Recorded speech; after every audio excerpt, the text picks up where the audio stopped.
Raining the whole time that we're here. And for Foster's sake, we hope we're here for 2 games tonight because Foster has to win this game 2 to push it to a game 3. If they don't do that, then Santa Fe will go home and get ready for the 4th round of the baseball playoffs.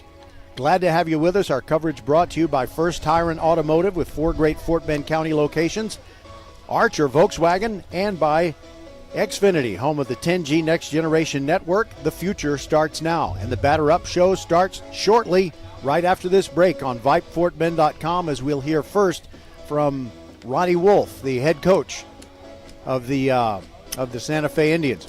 And now I realize that maybe I should have done the interview with Coach Tosh first. You know what? I'm going to make a change on the fly. We'll go with Coach Tosh first.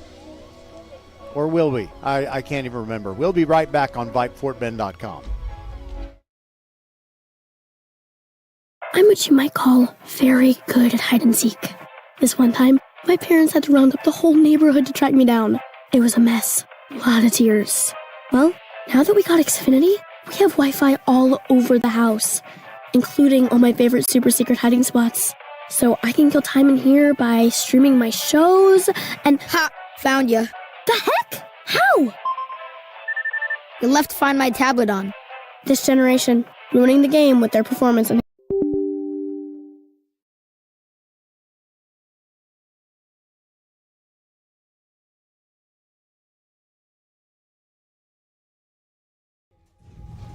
Hello, everybody. The thing that plays our commercials just died. That's okay. We'll bring another one to life. Not a problem. And here, as promised, is that first part of the Batter Up show on VypeFortBend.com.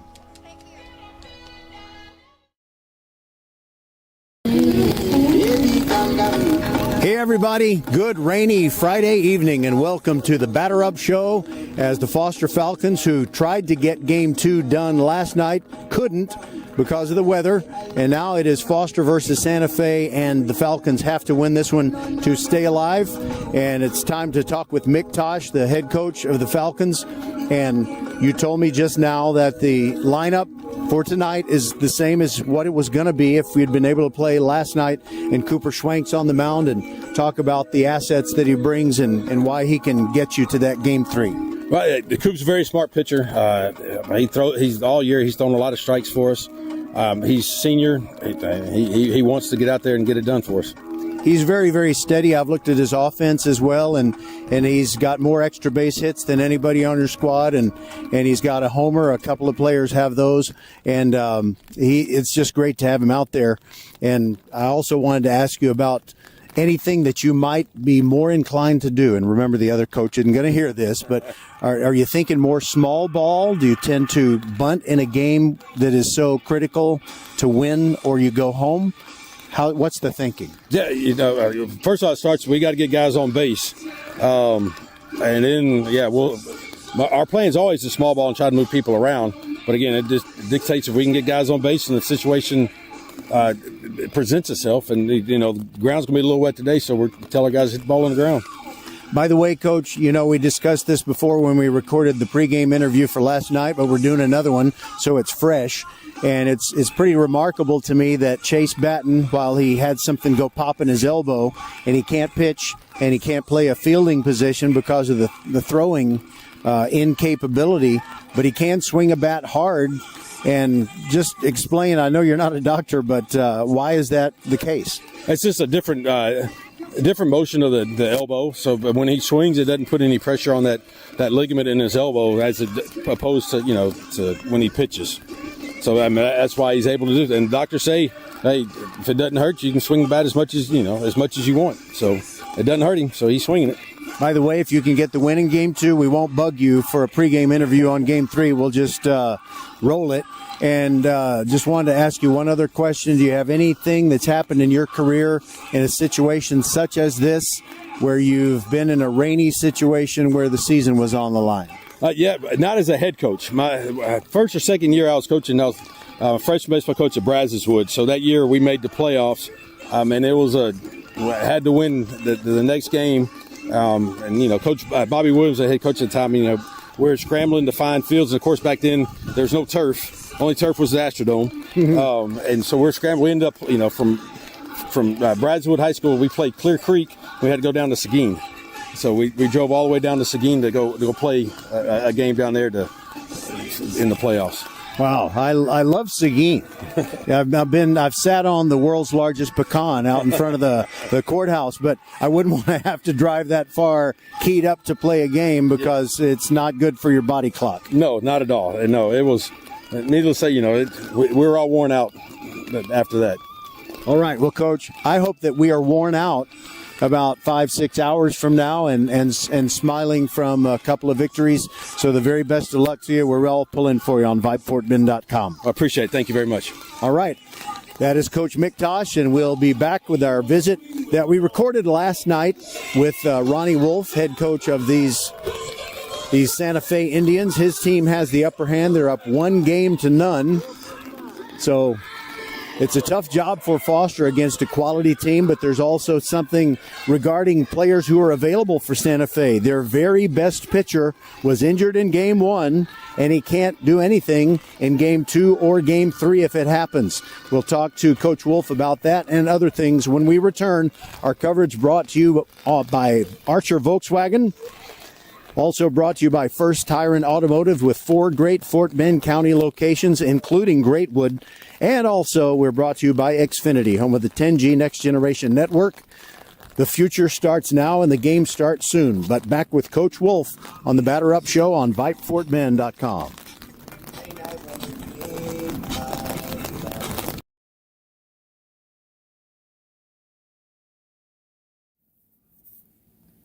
May 7 is your lucky number at First Tire and Automotive. $37 for synthetic blend oil changes, $57 for full synthetic oil changes, and $79 for AC performance check and diagnostic special.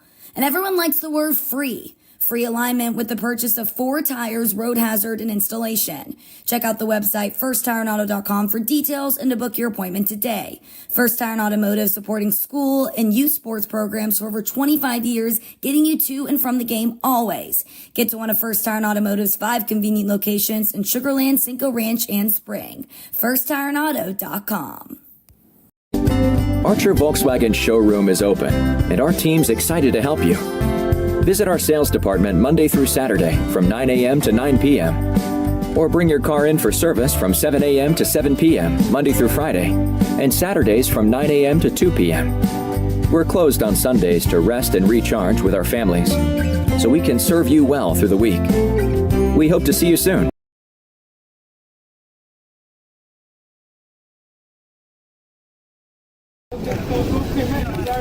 Welcome back to the Batter Up Show. This is VypeFortBend.com coverage of the Foster Falcons in a must-win game against Santa Fe. The Indians get the win last night in 8 innings, 4-2.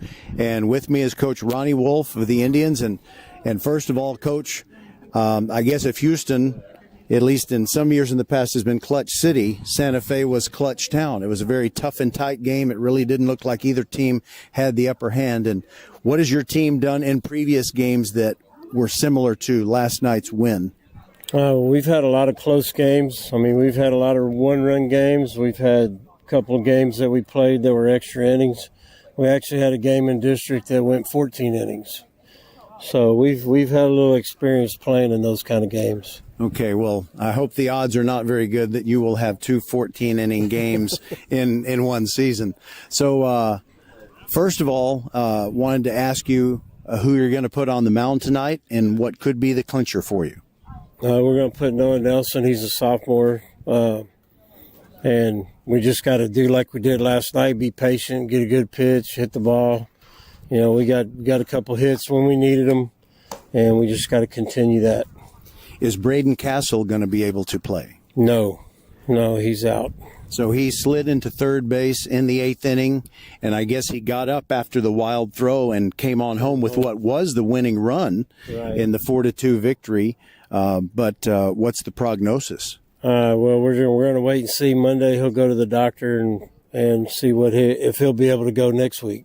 Okay, well, very sincerely, we hope the very best for him because, you know, as I broadcast these games, from team to team. I just admire these kids and how hard they work, and I'm sure you're aware of Chase Batten of Foster. He was their ace pitcher, and he can still hit, but he can't throw and play a fielding position, and he can't pitch, and I just was heartbroken for him. I'm glad he gets to be involved, but certainly hope that Braden Castle is going to be okay. Yeah, we do too. We're hoping for the best. So who plays shortstop when he's not at shortstop? Jace Richardson.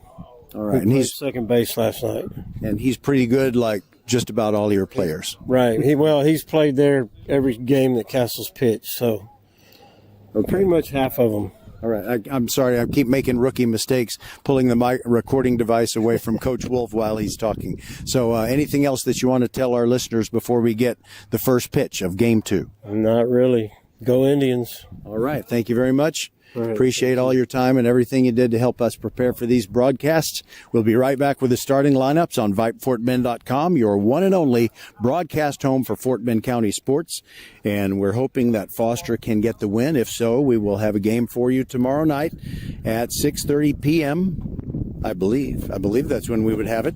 We'll be right back on VypeFortBend.com.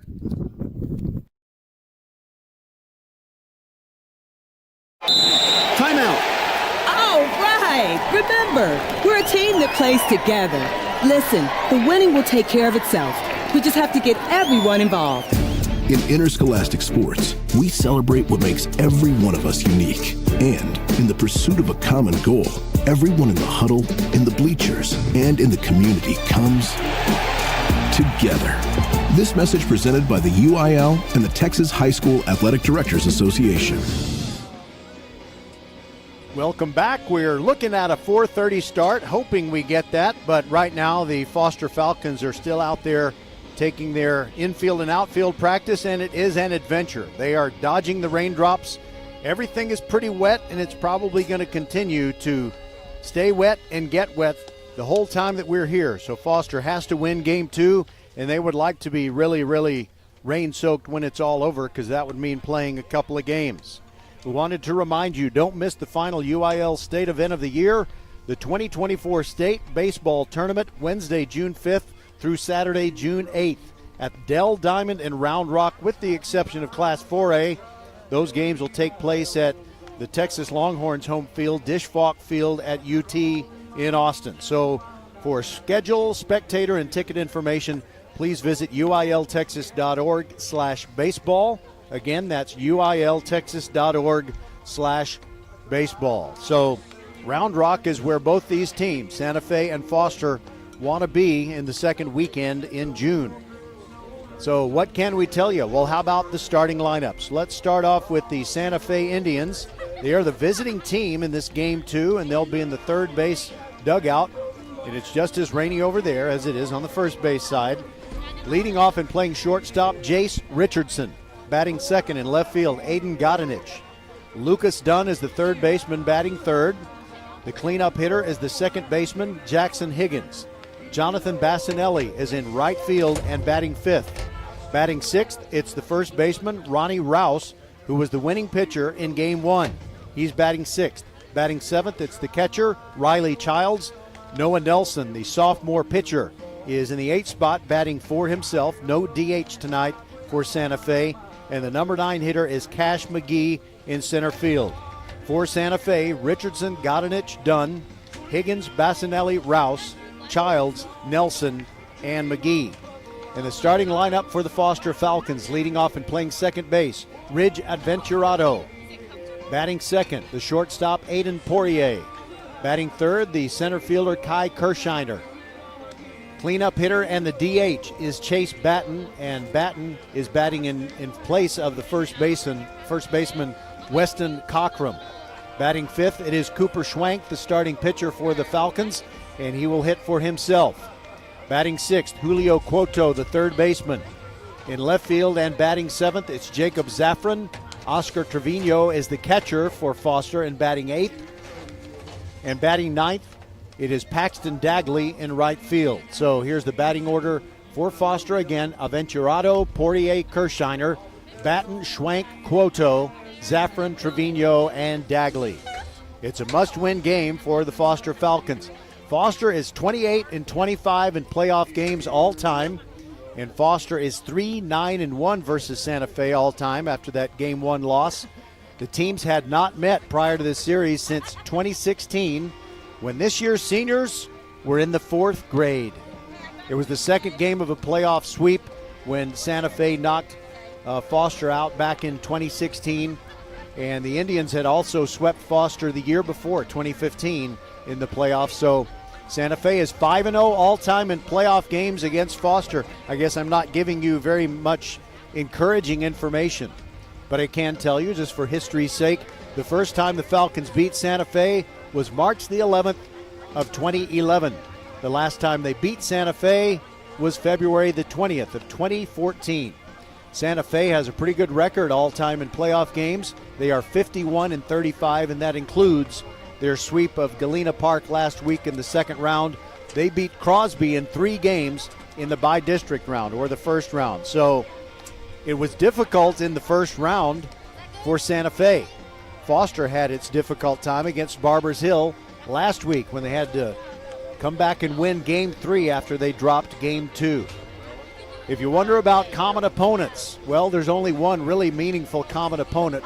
Foster knocked out number 23 ranked Barbers Hill, like we said, in 3 games last week. And on February 24th, back when the weather was much colder, Barbers Hill beat Santa Fe by a score of 6-4.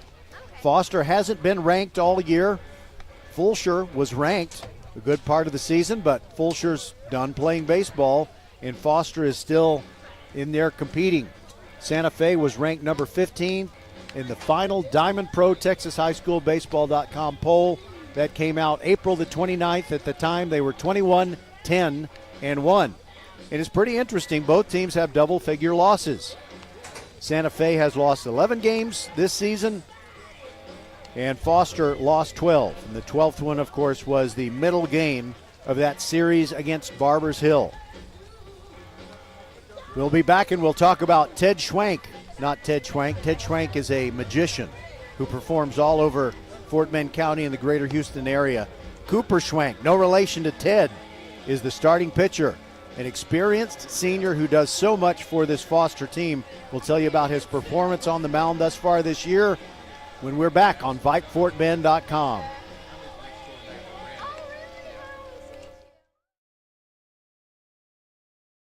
I'm what you might call very good at hide and seek. This one time, my parents had to round up the whole neighborhood to track me down. It was a mess. A lot of tears. Well, now that we got Xfinity, we have Wi-Fi all over the house, including all my favorite super secret hiding spots. So I can kill time in here by streaming my shows and... Ha! Found you. The heck? How? You left Find My tablet on. This generation, ruining the game with their performance enhancers. Get wall-to-wall Wi-Fi from Xfinity for a reliable connection throughout your home. Now through June 21st, get gig speed internet for $25 a month for 2 years with no annual contract and free Wi-Fi equipment included when you add unlimited mobile. Go to Xfinity.com, call 1-800-XFINITY, or visit a store today. Requires paperless bill and auto-pay with stored bank account. Restrictions apply. Taxes and fees extra. Gig speed Wi-Fi requires gig internet and Xfinity Gateway. Xfinity Mobile requires Xfinity Internet. After promo, regular rates apply to internet service and Wi-Fi equipment. Actual speeds vary. May 7 is your lucky number at First Iron Automotive. $37 for synthetic blend oil changes, $57 for full synthetic oil changes, and $79 for AC performance check and diagnostic special. And everyone likes the word free. Free alignment with the purchase of 4 tires, road hazard, and installation. Check out the website firstironauto.com for details and to book your appointment today. First Iron Automotive, supporting school and youth sports programs for over 25 years, getting you to and from the game always. Get to one of First Iron Automotive's 5 convenient locations in Sugar Land, Cinco Ranch, and Spring. firstironauto.com.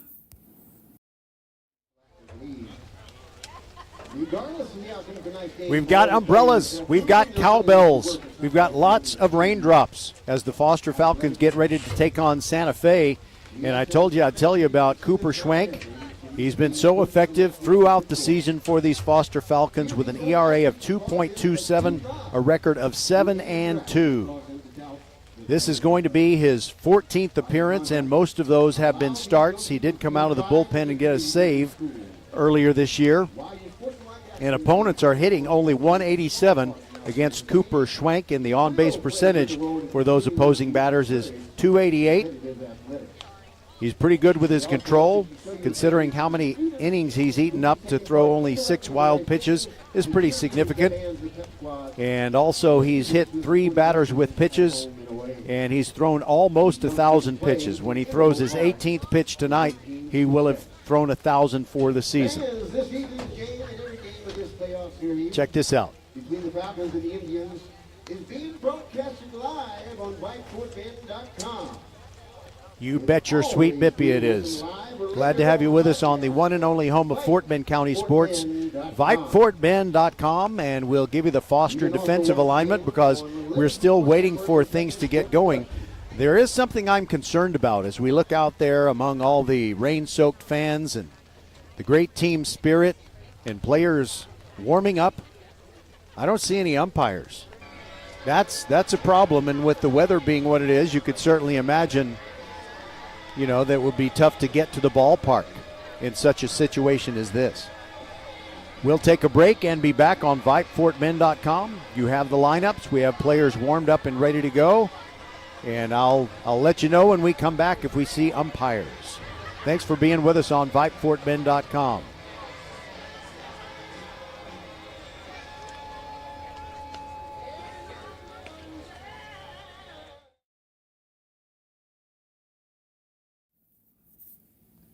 May 7 is your lucky number at First Iron Automotive. $37 for synthetic blend oil changes, $57 for full synthetic oil changes, and $79 for AC performance check and diagnostic special. And everyone likes the word free. Free alignment with the purchase of 4 tires, road hazard, and installation. Check out the website firstironauto.com for details and to book your appointment today. First Iron Automotive, supporting school and youth sports programs for over 25 years, getting you to and from the game always. Get to one of First Iron Automotive's 5 convenient locations in Sugar Land, Cinco Ranch, and Spring. firstironauto.com. We are the NFHS. That stands for the National Federation of State High School Associations. But really, what we stand for, together with the UIL, are the 825,000 high school sports and performing arts students in Texas. And so, we stand. We stand for the runners, debate team members, and basketball players. We stand for their coaches, officials, and adjudicators. We stand for the drummers, football players, and actors. We stand for the golfers, singers, and swimmers. We stand as the national leader and advocate for these essential activities and all who participate in them and make them possible. Because it is our purpose to ensure that high school students get to play, perform, and compete together. To learn more about who we are and what we stand for, visit nfhs.org. All right, we're back, and we'll continue with the extended Batter Up show. And one thing that I can tell you that I have not yet is the dimensions of this beautiful ball field. And there is one other thing I didn't tell you, and that's that we're at the brand new, or not brand new, but pretty new, Crawford High School, the newest of the schools in Fort Bend ISD, and the only school that has a field turf baseball park. And really handy to have this here tonight, because if this was a natural grass field, it would just be, they'd be rolling around like pigs in slop before too long. But this field drains very, very well, and the dimensions of it are symmetrical. 400 feet to straightaway center field, and in straightaway center field for about a width of 30 yards, there is a 20-foot high wall. It's a metal wall, by the way, and then it starts to taper downward to 8 feet tall. And in the power alleys, it's 365 feet, and down the line, 325 feet. And they do have a quote-unquote warning track, but it's the same material as the field turf. So when you're running on the green field turf and then you step onto the brown or clay-colored field turf, it's not going to sound any different. So you want to make sure you know where the wall is, but that's easier said than done. All right, still looking around for umpires, and I have a really good idea that I've been waiting to use throughout this season. And we're going to be joined by the public address announcer for the Sugarland Space Cowboys, and before that, the Sugarland Skeeters. From day one, Shane Brown has been their main man at the mic inside Constellation Field on game nights. We'll step aside and come back and visit with Shane right after this on VypeFortBend.com.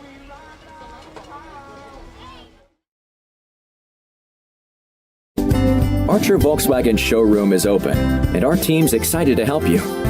Visit our sales department Monday through Saturday from 9 a.m. to 9 p.m. Or bring your car in for service from 7 a.m. to 7 p.m. Monday through Friday, and Saturdays from 9 a.m. to 2 p.m.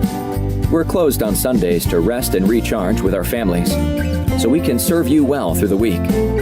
We hope to see you soon.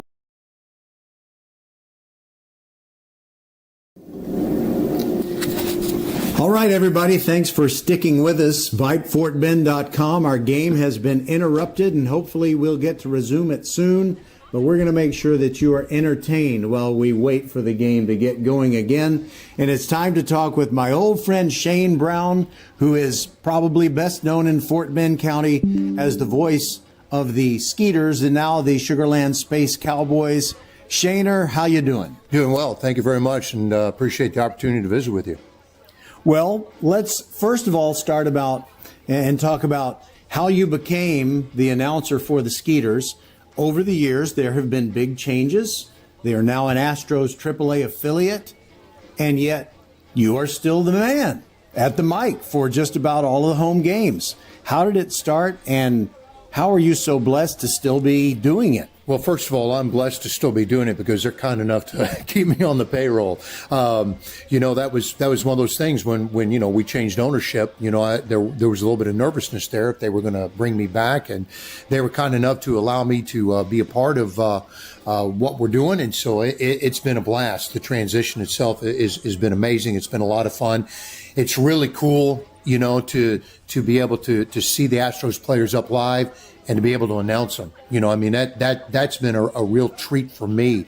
It was really interesting. Jose Altuve does rehab assignments last year in Sugarland, and I was excited because I get to finally, announce Jose Altuve, right? And I'll never forget, the stadium is just packed, and Jose Altuve comes up, and I'm getting ready to announce him, and I can't hear it. The crowd is so loud. So then I text a friend of mine who's in the stands for the game, and I'm like, hey, next time he comes up, record that. So he sends me the recording, and all you hear are fans cheering. I never actually got a chance to hear myself. I could have totally mispronounced his name. I would have never known, but that's really kind of the neat thing. It's a treat to have them in Sugarland. I think it was a great move by the Astros to have your AAA team right there. Fans could come in and see the players in rehab assignment up close and personal. I think it's a win-win for everybody associated with the Astros organization. I do too, because let's face it, with an independent league, it's fun to watch. The in-between innings entertainment is always there, and it's exciting, and I think there was affection between the fans and the Skeeters when it was just independent league. But it's just not the same as looking at a guy who any day now could be playing for the Astros. So can you talk about the Skeeters years and some of the things that maybe people who didn't frequent the ballpark, Constellation Field back then, what was it like? Well, you're exactly right. And that's the thing, because, you go watch a Skeeters game, and it is independent baseball. All these players are free agents. Well, all of a sudden, if a guy starts knocking the cover off the ball, you really start paying attention to him. The next thing you know, he's gone. And it's not like he's going to the parent club that you root for. He could be going to the Nationals, or he could be going to the Angels or Seattle, or you never know. And more times than not, they weren't just signed and went to the big leagues. They were signed and went to their AA team or their AAA team. So while there was that was endearment of the fact that it's our team and our community, it felt different because the players weren't really our players, if you will, as a Space Cowboys. That's an Astros player, and then the next thing you know, next week you're watching TV and he's right there. So I think that was the big difference in terms of the players that you root for with each organization. I know you're not upper management with the team then or now, but I'll bet you know the answer to this. And just correct me if I'm wrong. As I understand it, 2012, which was the first Skeeter season, that was the peak of attendance. When it's a novelty, the park is brand new, everything is new, and thereafter, the Skeeters drew pretty good crowds, but, you know, as far as I know, that was the absolute peak of attendance in 2012. Do you know one way or the other on that? I couldn't say for certain, but I couldn't discount that. You know, I think, you know, actually, like you say, the novelty of it. I do know this. I know that for the entire time that we were in the Atlantic League, we were always like 1 and 2 in terms of draw. So we were always pulling in, a high level of fans in the Atlantic League. So I thought there was always a good fan base. And plus, you know, everybody that has been to the ballpark, it's a great family experience. The layout of the ballpark is absolutely phenomenal. It's geared to families. If there's anybody out there and you have not been to Constellation Field yet to see a baseball game, you're truly doing yourself a disservice, because it's just a great environment, especially if you have kids. I'll tell you, this is the great thing about it. The way they laid it out, you can go anywhere in the ballpark that you want to watch the game with your kids. You'll never be in an area where you can't see the field. So you could be in the playground, you can still watch your kids and the game. The splash pad, the grassy area, all that, they've laid it out so that you can always see both. And I thought that was just genius in how they did that to gear that towards families with kids. Sometimes during a game, I'm riding my bike, and I ride up that, I guess it's Stadium Drive, that big old bridge that's beyond the center field fence. So if you ever see anybody struggling to get to the summit of that bridge, then that's me. And maybe you can alert the crowd to it, and you could get them to start cheering me on. All right, everybody, see the guy on the bike struggling. Everybody, let's give him a big round of applause. Let's go. And yeah, we'll do that for you. Okay, so if the way that you'll know it's me is I've got a little flashing light, you know, just to make sure nobody runs over me. Okay, you got it. All right, we're talking with Shane Brown. He is the PA announcer for the Sugarland Space Cowboys. He's been the announcer at Constellation Field from day one. We're going to keep talking to him because we haven't resumed our ball game yet on VypeFortBend.com. Hopefully, Mother Nature is going to cooperate soon. We'll be back on VypeFortBend.com.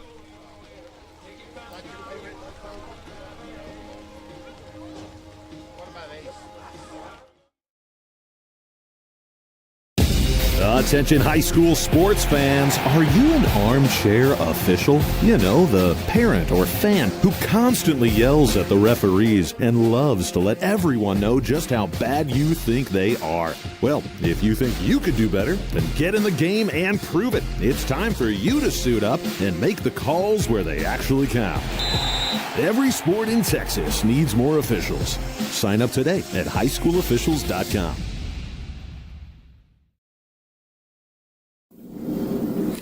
So we're back with Shane Brown as we wait to get our game going again here on VypeFortBend.com. And, you know, I was kind of checking with you on, you know, if it was a long time ago that you got the job, because this is the 13th year of operation for what was the Skeeters and now the Space Cowboys. Is that right? I think that's right. I've always got to sit down and do the math. That's why I taught English. So I want to say this will be year 13. I think that's correct. Yes, sir. All right, so I know there was a big tryout at Sugarland Town Center, one of the storefronts that was not being used, and we happened to run into each other there. And so tell me what you remember about that day, and what did they ask you to do? Did they kind of figure out that you were there to be an announcer? Were you going to sing? What were you going to do? Well, it was really interesting because I didn't even know that they were doing open tryouts. So they announced that they were doing open tryouts in the community for a PA announcer. And I literally came home one night and my wife said, "Hey, I signed you up for this." And I'm like, okay. Yeah, I didn't even know. And so signed up and went down to Town Center. I'll never forget. I go in and they give us a script. And there were just different things like, an advertisement or a home run call or a strikeout or announce a batter that's coming up.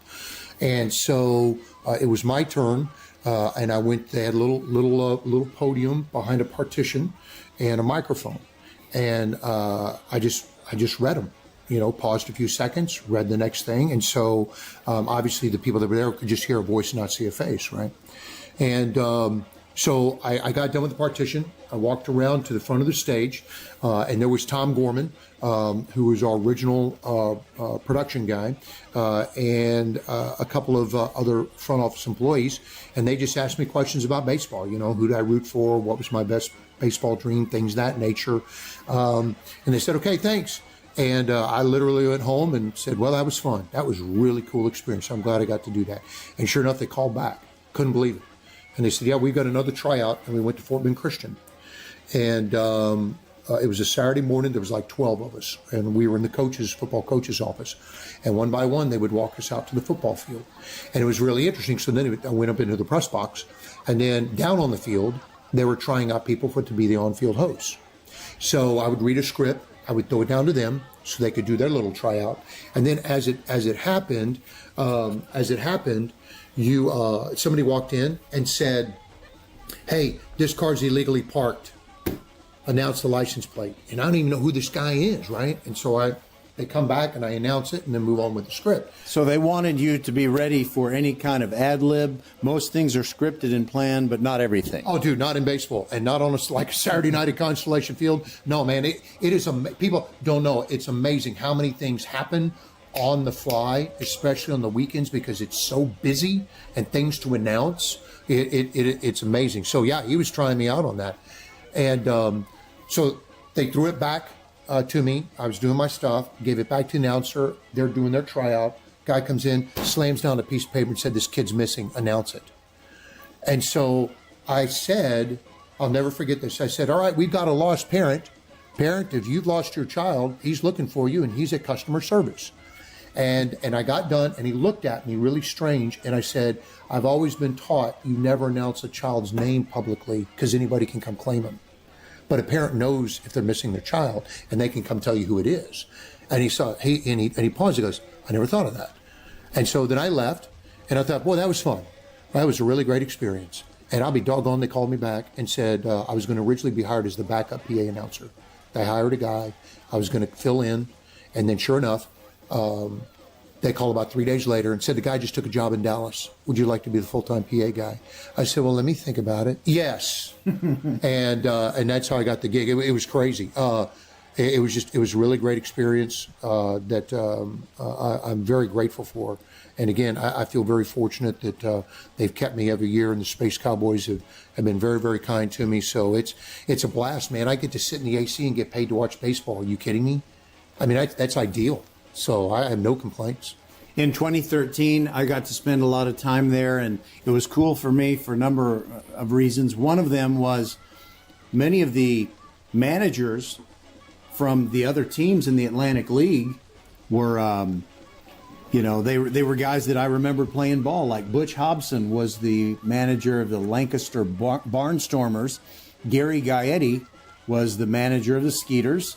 So that was fun. I got to experience seeing a guy walking around in the clubhouse with his phone next to his ear and this big stupid grin breaking out on his face. Jason Lane is called back to affiliated professional ball. He was going to go to the Padres AAA affiliate. Mm-hmm. So I got to see that and got to be yelled at a few times. That was fun. And, got to interview Roger Clemens and people like that. And, of course, to work with the great Ira Liebman. Mm-hmm. Oh, I'm sure that was an experience all in of itself. Oh, yeah. A lot of memories you can have of working there at the ballpark. It's a good experience. One thing that I remember about Ira that he always said, and I don't know how funny it was, but he would say, I do care if you never come back. Based on the lyrics of Take Me Out to the Ball Game. Mm-hmm. All right, we'll take another break and be back, and we'll continue to watch the skies. Hopefully, we will continue our game soon on VypeFortBend.com. We'll be back right after this.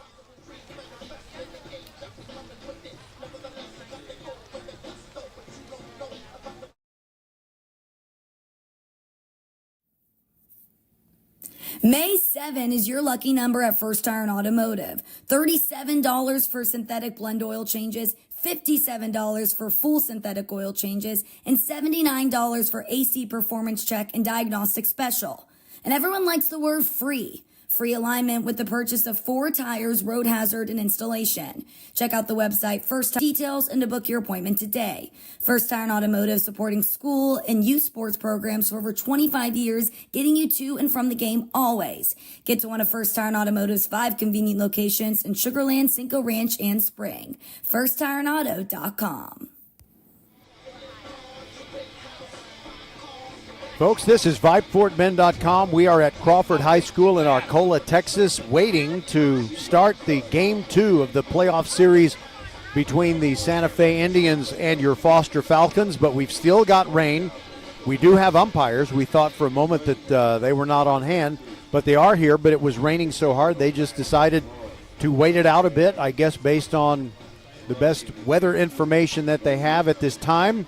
And so the fans are just kind of visiting, enjoying themselves. Players are in the dugout, and they're just waiting it out. And that's what we're doing, but we'll be back with more from Shane Brown, and we're really looking forward to the first pitch once we get it thrown here on VypeFortBend.com. Santa Fe and Foster, back with Shane Brown right after this.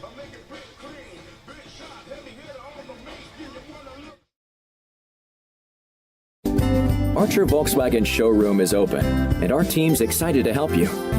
Visit our sales department Monday through Saturday from 9 a.m. to 9 p.m. Or bring your car in for service from 7 a.m. to 7 p.m. Monday through Friday, and Saturdays from 9 a.m. to 2 p.m. We're closed on Sundays to rest and recharge with our families, so we can serve you well through the week. We hope to see you soon.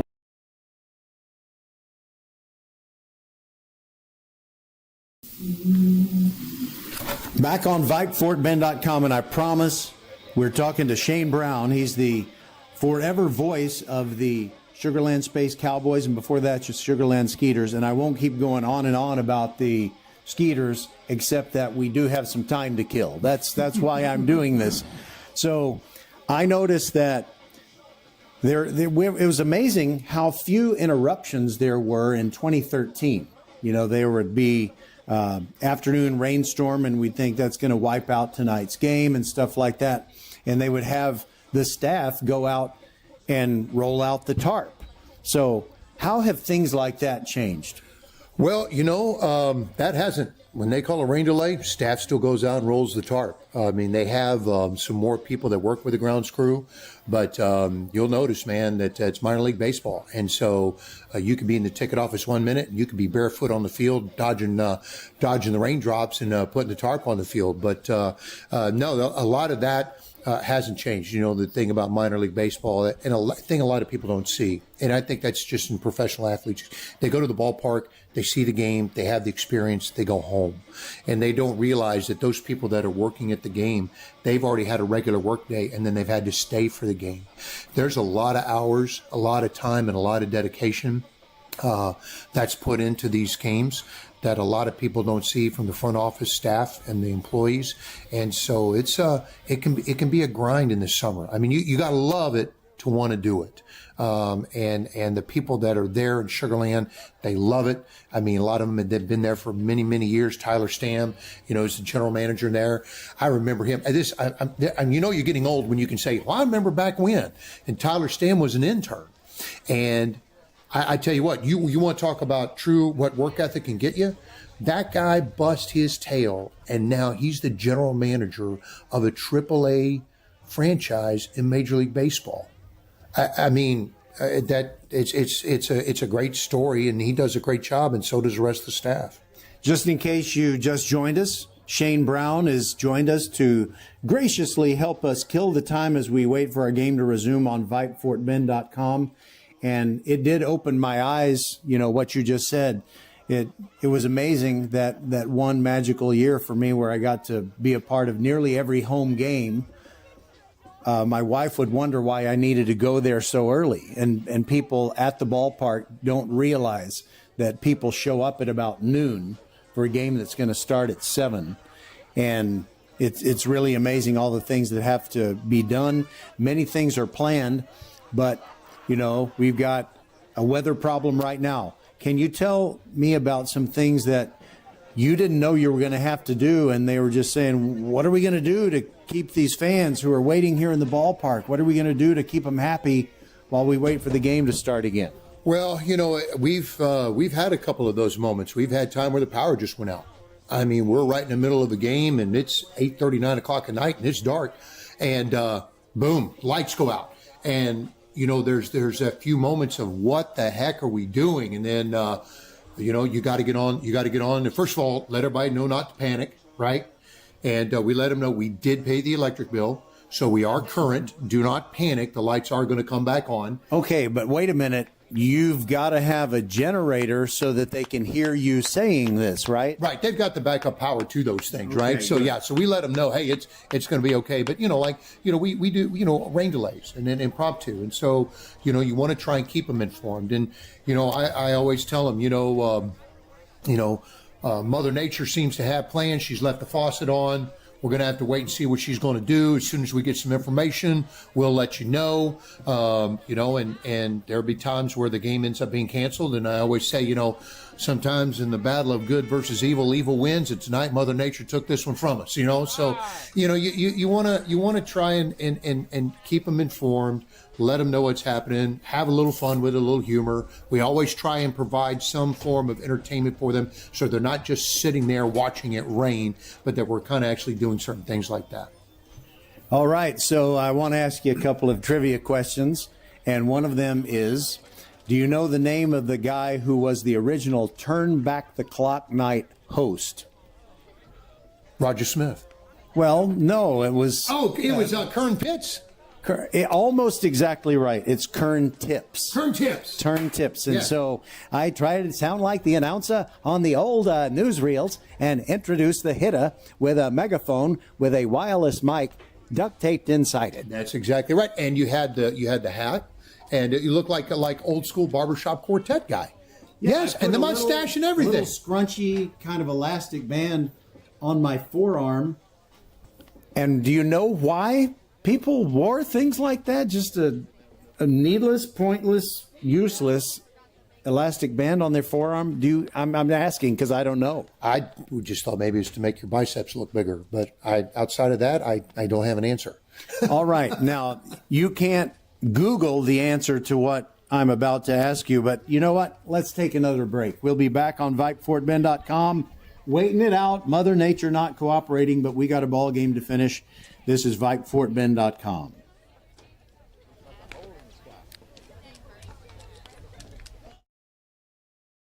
I'm what you might call very good at hide and seek. This one time, my parents had to round up the whole neighborhood to track me down. It was a mess. A lot of tears. Well, now that we got Xfinity, we have Wi-Fi all over the house, including all my favorite super secret hiding spots. So I can kill time in here by streaming my shows and... Ha! Found you. The heck? How? You left Find My tablet on. This generation, ruining the game with their performance enhancers. Get wall-to-wall Wi-Fi from Xfinity for a reliable connection throughout your home. Now through June 21st, get gig speed internet for $25 a month for 2 years with no annual contract and free Wi-Fi equipment included when you add unlimited mobile. Go to Xfinity.com, call 1-800-XFINITY, or visit a store today. Requires paperless plan and auto-pay with stored bank account. Restrictions apply. Taxes and fees extra. Gig speed Wi-Fi requires gig internet and Xfinity Gateway. Xfinity Mobile requires Xfinity Internet. After promo, regular rates apply to internet service and Wi-Fi equipment. Actual speeds vary. Archer Volkswagen showroom is open, and our team's excited to help you. Visit our sales department Monday through Saturday from 9 a.m. to 9 p.m. Or bring your car in for service from 7 a.m. to 7 p.m. Monday through Friday, and Saturdays from 9 a.m. to 2 p.m. We're closed on Sundays to rest and recharge with our families, so we can serve you well through the week. We hope to see you soon. All right, guess what, folks? We have baseball. The rain seems to have stopped, knock on wood, and the Foster Falcons have... By the way, I know I'm going to have to turn that down because those fans from Santa Fe and the cowbells, they make so much noise. All right, so glad to have you with us. And here we go. It is the sophomore right-hander on the mound for the home team in this game, too, the Santa Fe Indians. And that is Noah Nelson. The sophomore has an ERA of 2.52. He's 2-1 on the season, and he's making only his 6th appearance of the year and only his 3rd start. Noah Nelson, with opponents hitting .219 against him. The on-base percentage against Noah Nelson, .359.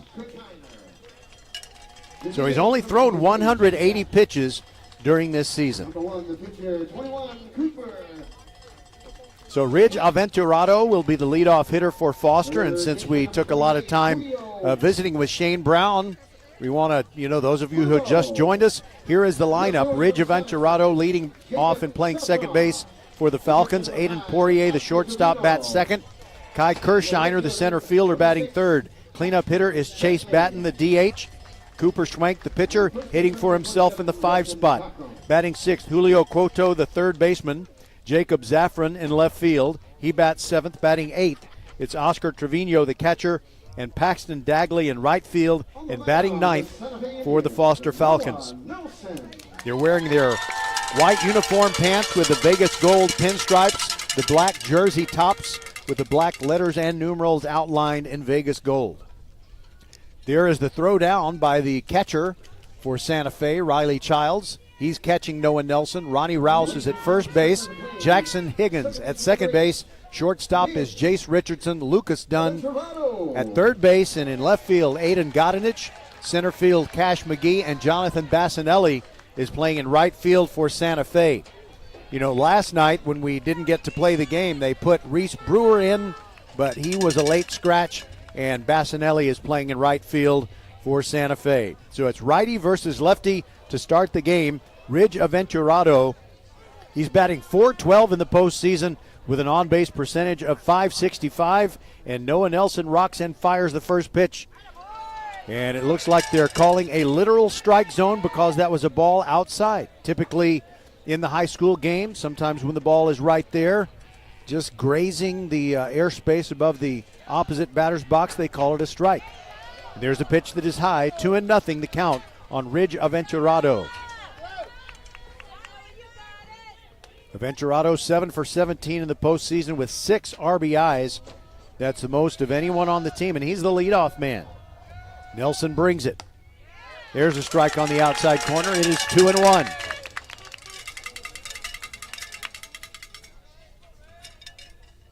Noah Nelson looking in at his catcher. Riley Childs shakes off a sign. Winds up and brings it. That's an outside corner strike. Even better location on that one in the count is 2-2.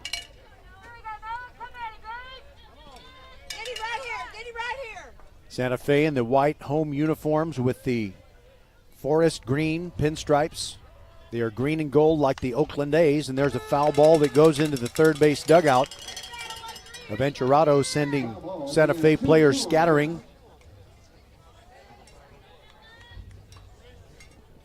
He's in the very back of the batter's box and crowding the plate, very much so from the left-handed box. Nelson brings it outside, and the count goes full.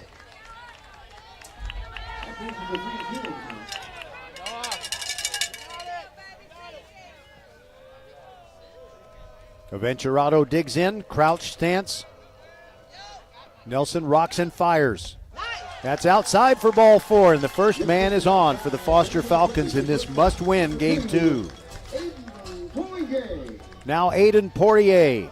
He's batting an even .300 in the postseason with an on-base percentage of .364. One thing about Aiden, he does not like to walk. He's only drawn 2 walks in the postseason. He has a triple on his record. Several different Falcons players have had extra base hits. Here's the pitch by Nelson. That is a strike at the knees.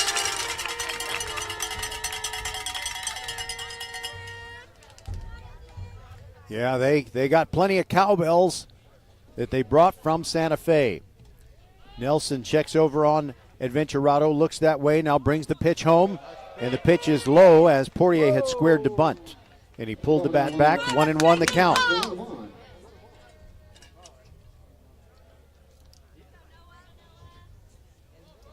Kai Kirshiner waits to bat next.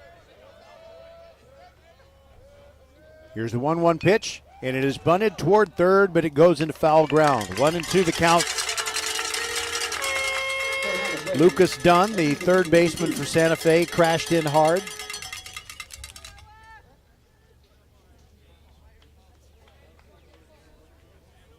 Everything you drop on the playing surface here tonight, including your bat if you hit a foul ball and run toward first, is going to be a little bit wet when you pick it back up. Poirier ready again. 1-2 the count. Nelson comes set and brings it. Just missing outside with the slider moving away from the right-handed hitter. It's now 2-2.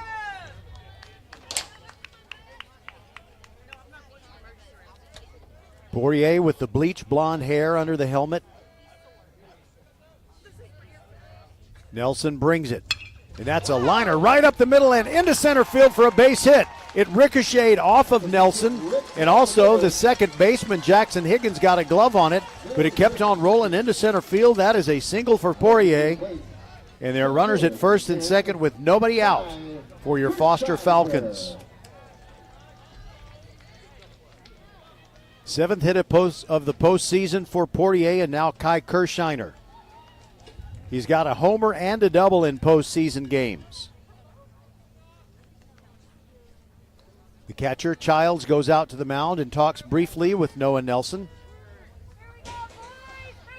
It'll be another righty-righty matchup.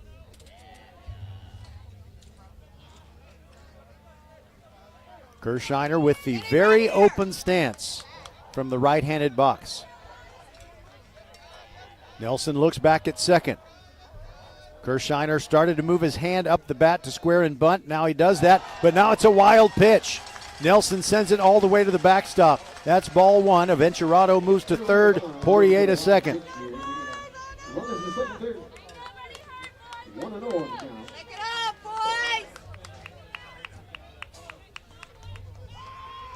Since it hasn't been that very many innings or pitches that Nelson has eaten up this year. Not surprising that he might be a little bit rusty, but we'll see if he settles down. Meanwhile, great opportunity knocking right here for the Falcons in this must-win game for them. Kershiner going to swing away, but he takes high. That's ball two, 2-0. Chase Batten waiting to bat next.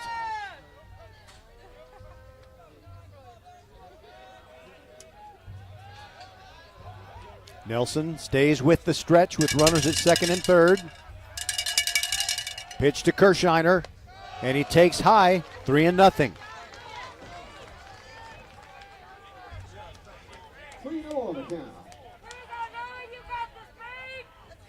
Kershiner steps out, looks down at Coach Tosh in the third base box, and he's ready. No swing on the 3-0, and it's in there for strike one. They brought the Temple City Kazoo Orchestra to the game. Very, very good to have them. I didn't know they were still around. Now the 3-1. Kershiner rips it toward third, and it's a double play! Speared by third baseman Lucas Dunn, and he stepped on the bag to get Aventurado. Oh, what a revolting development for the Foster Falcons, who had such a big inning going. Now there are two away and a runner at second. And very frustrating for Kershiner, who's been fighting it. He hits the ball so hard, but right at Lucas Dunn. Poirier still at second, and now it is Chase Batten. Stands tall in the left-handed box, slightly open stance. Nelson brings it. First pitch, swinging. He tried to stop his swing, but he went around on the pitch up and in. 0-1 on Chase Batten. Batten with a triple in the postseason and hitting .350. Above .400 with the on-base percentage. Here's the 0-1. And it gets underneath the catcher Childs, and moving to third is Poirier. And the Santa Fe fans say he ain't going nowhere, but we shall see.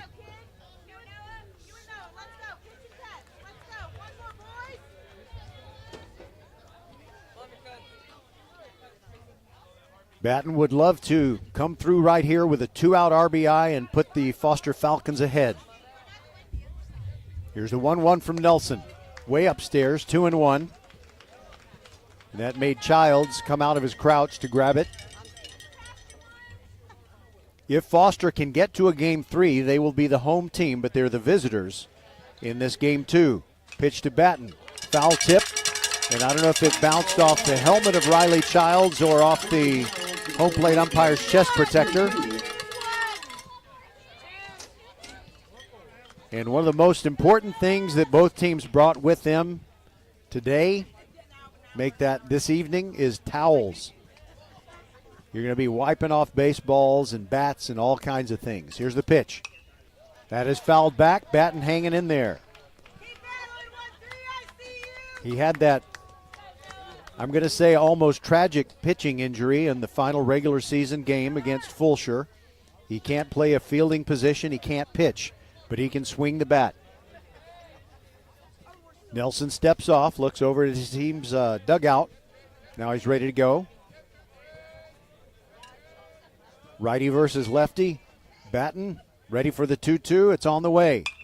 And he fouls it, slicing it out of play over to the left side. 400 feet to straightaway center, 365 feet to each power alley, and down the line, 325. You've got an 8-foot fence over most of the outfield, but about a 30-foot wide stretch to straightaway center where it's 20 feet high. Here's the 2-2 again. Inside, 3-2. Did that hit him? I guess not. Chase Batten along with Poirier with the, raising, I guess, the demand for peroxide across this great nation because they're both the bleach blonde. Swing and a high pop up into foul ground, and it'll go over the net and out of play. Foster definitely wants to get on the board here. It would be disappointing not to if they don't, because there were runners at second and third with nobody out. But at least they're making Noah Nelson throw a lot of pitches.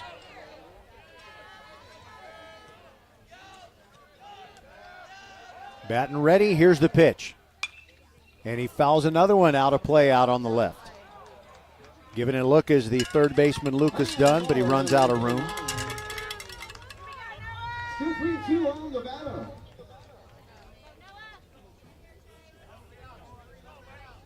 By the way, Braden Castle, he's the ace for Santa Fe. He is not available for the rest of this series. He dislocated his shoulder sliding into third in game 1. That ended up being the go-ahead run.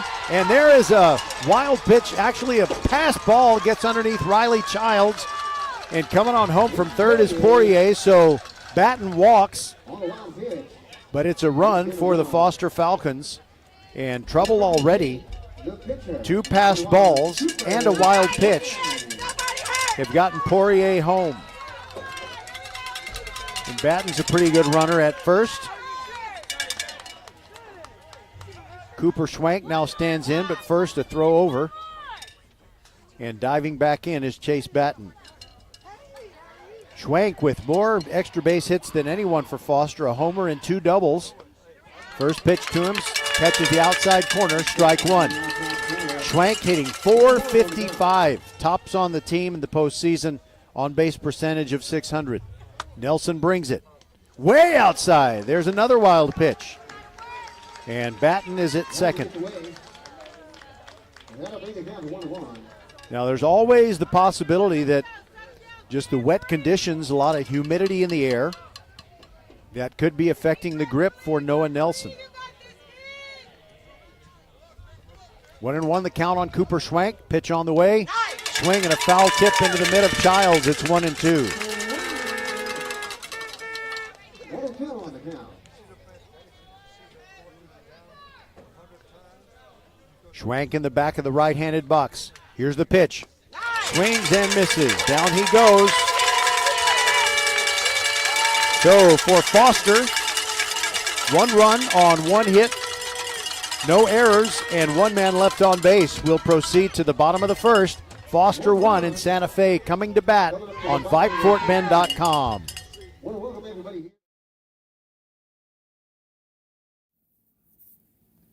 May 7 is your lucky number at First Iron Automotive. $37 for synthetic blend oil changes, $57 for full synthetic oil changes, and $79 for AC performance check and diagnostic special.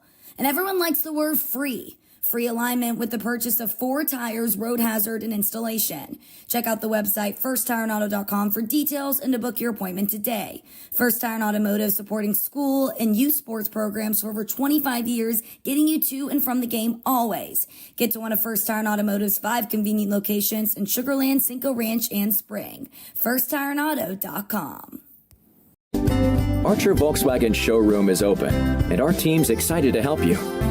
Visit our sales department Monday through Saturday from 9 a.m. to 9 p.m. Or bring your car in for service from 7 a.m. to 7 p.m. Monday through Friday, and Saturdays from 9 a.m. to 2 p.m. We're closed on Sundays to rest and recharge with our families, so we can serve you well through the week. We hope to see you soon.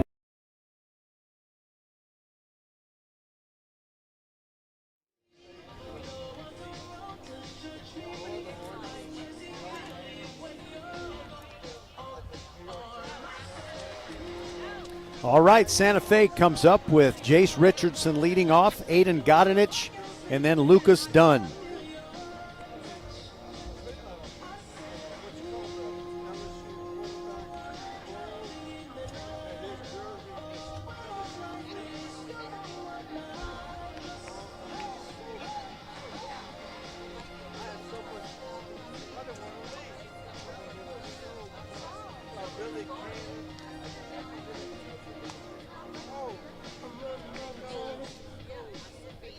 So if Foster can come up with a victory in this game 2, then the third game will be played about 30 minutes after the end of this second game. Cooper Schwank on the mound taking his warm-up tosses. Defensively for Foster, Oscar Trevino catching. Weston Cockrum at first base. The second baseman, Ridge Aventurado. Aiden Poirier, the shortstop. The third baseman is Julio Cuoto. In left field, Jacob Zaffron, Kai Kershiner in center, and Paxton Dagley in right field for your Foster Falcons. Cuoto, whose hair is dyed blue, cotton candy blue, he comes over from third base to say a little something to Cooper Schwank, and now we are ready to go. Jace Richardson. Ladies and gentlemen, now batting the shortstop, Jace Richardson. And here we go, Cooper Schwank. Slow wind up and the pitch on the way. Just missed the inside corner, ball 1. Schwank looks over the top of his glove. Again, the slow wind up and a breaking ball that didn't break stays up and in, 2-0.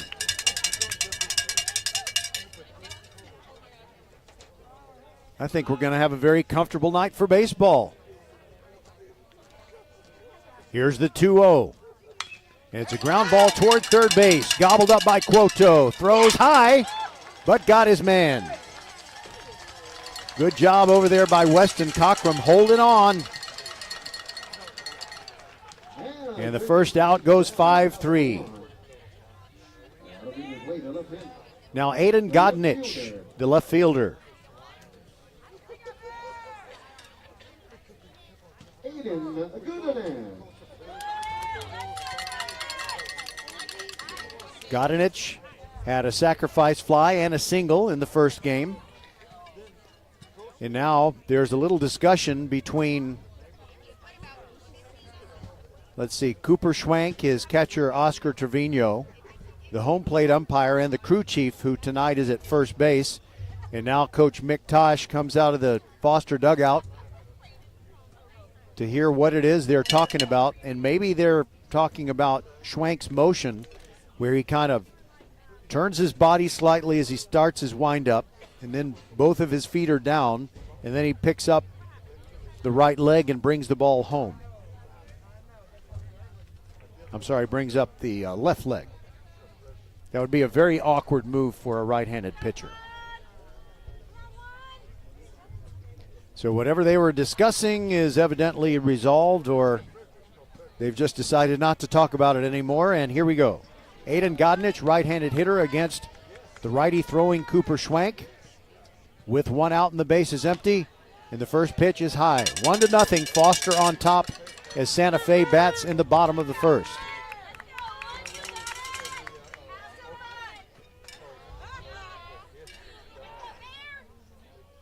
Here's the 1-0. Outside corner, fastball from Schwank in there, strike. 1-1.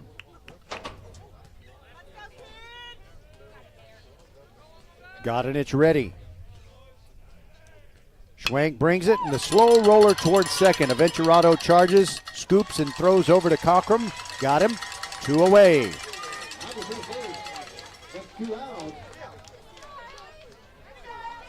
Lucas Dunn, the third baseman. Number 18, Lucas Dunn. Dunn had an RBI double in that fateful 8th inning for Santa Fe that really made the difference in the game as they won 4-2 in extras. Lefty hitter keeps his feet pretty close together in the back of the box, and the first pitch from Schwank is high and away. 1-0.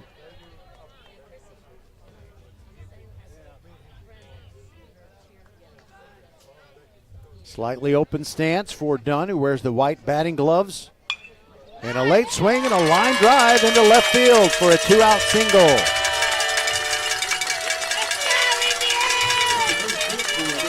Now, I'm never going to say that he hit the ball where it was pitched, because the only place you can hit the ball is where it was pitched. But he did go with it. It was on the outer half, and he sprayed it over toward left field.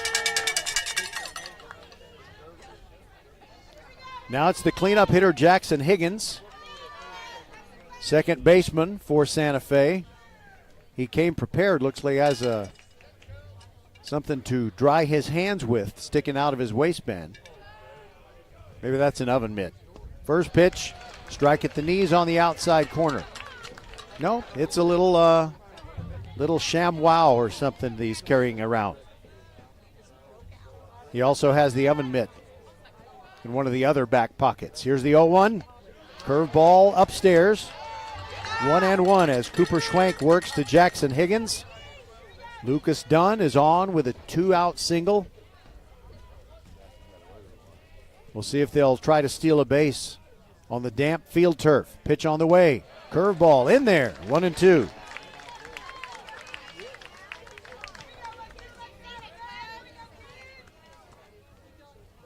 Schwank would like to not only have a scoreless first inning, but an economical one too.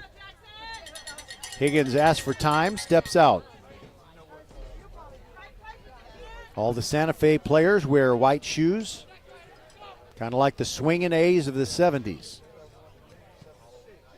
Here's the 1-2 pitch. Late swing and fouled over to the right, and it'll get out of play. And that ball may not be usable the rest of the night. Not Mississippi mud, but it's just as wet here in southeast Texas. 1-2 the count on Jackson Higgins. Bouncing the front foot up and down. Now he's ready. Schwank brings it, throws the fastball, down and out, 2-2.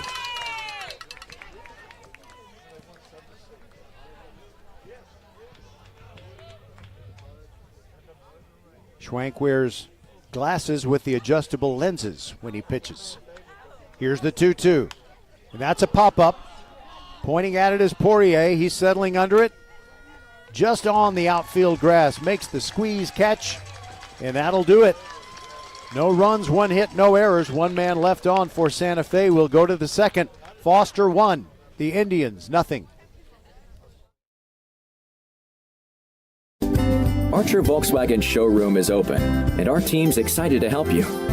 Visit our sales department Monday through Saturday from 9 a.m. to 9 p.m. Or bring your car in for service from 7 a.m. to 7 p.m. Monday through Friday, and Saturdays from 9 a.m. to 2 p.m.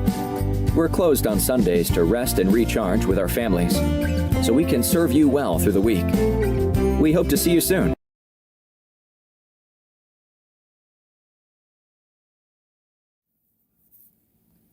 May 7 is your lucky number at First Tire Automotive. $37 for synthetic blend oil changes, $57 for full synthetic oil changes, and $79 for AC performance check and diagnostic special. And everyone likes the word free. Free alignment with the purchase of 4 tires, road hazard, and installation. Check out the website firsttireandauto.com for details and to book your appointment today. First Tire and Automotive, supporting school and youth sports programs for over 25 years, getting you to and from the game always. Get to one of First Tire and Automotive's 5 convenient locations in Sugar Land, Cinco Ranch, and Spring. firsttireandauto.com. So I understand that there are one or more proms that are the reason we have to get done with this series here tonight. And the same is true of the Foster softball series against Lake Creek. All right, here we go for Foster. Julio Cuoto, Jacob Zaffron, and Oscar Trevino in the top of the second. Cuoto with a double in this postseason. And he's driven in 3 runs for the Falcons. And the first pitch swinging and a foul ball out of play. Foul ball out of play. Please count 0-1.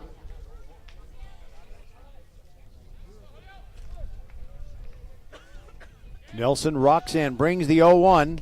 And that's down and in. Cuoto doing a little hot foot dance to get out of the way of that one. 1-1 on the batter.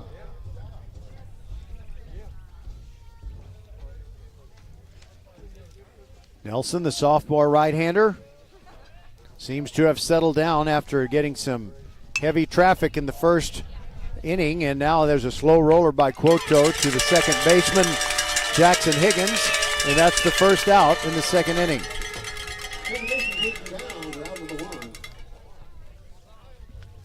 That brings up the left fielder, number 7, Jacob Zaffron. Now Jacob Zaffron.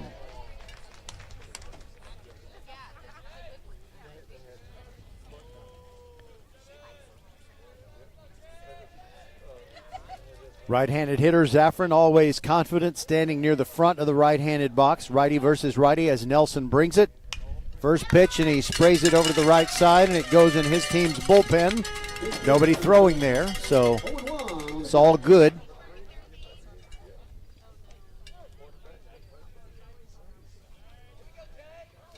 Next pitch from Nelson. Inside for ball 1.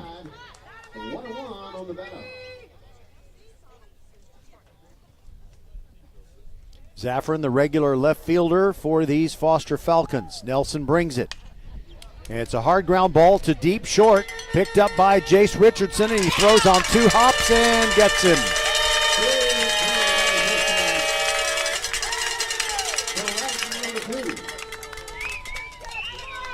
That was a Zuzuvela play. The catcher, number 5, Oscar Trevino. First 2 outs. Recorded very efficiently by Noah Nelson, and now Oscar Trevino. He's been killing it in this postseason. .421 batting average, .600 on-base percentage, just like Cooper Schwank. And he swings at the first pitch, and a little blooper that drops in center field for a base hit. Cash McGee sends it back in. Both teams getting a 2-out base hit. Foster here in the second, and Santa Fe in the bottom of the first. So Oscar Trevino is now 9 for 20. He's hitting .450. That is his newly updated batting average. And now Paxton Dagley. Dagley in limited duty in postseason has an RBI. Pitch on the way, and it gets underneath the catcher Childs. And going to second, turning second and thinking about third, but staying at second is the man who is the courtesy runner for Oscar Trevino. And as usual, personal courtesy runner is Christian Schmink. Here's the pitch. And it misses. 2-0 is the count. on Dagley. Runner in scoring position for him. Here's the 2-0. Pitch is high, 3-0 on the number 9 hitter. The baseball gods frown upon you if you walk the number 9 hitter. And the count is 3-0. Nelson delivers. There's a strike on the outside corner.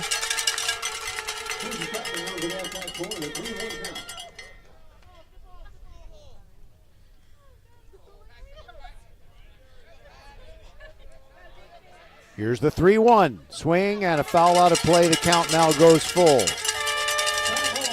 It is Christian Schmink who is running off of second for Oscar Trevino, who singled. Big opportunity for Dagley to get another RBI. Nelson looks back at Schmink, and before the pitch comes, Dagley calls time. Yet another bleach blonde in the Foster Falcons lineup. Pitch on the way. Upstairs, he draws a walk. Men at first and second for the always dangerous Ridge of Enchirado. Third walk of this ball game already for Noah Nelson, and we are only in the second inning.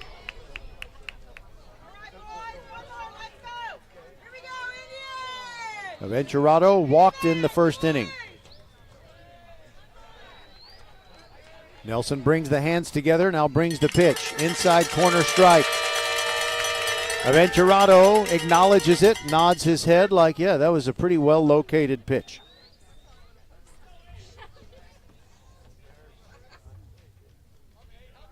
Nelson looks back at Schmink, now comes home with the 0-1. Foul tip in and out of the mitt of the catcher, Childs. And it's 0-2 on Ridge of Enchirado.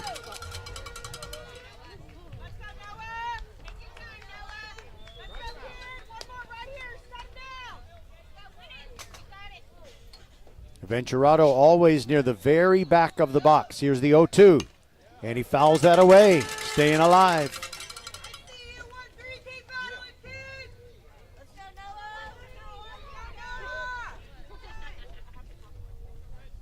Enchirado takes a couple of quick practice swings. Now he's back in the box.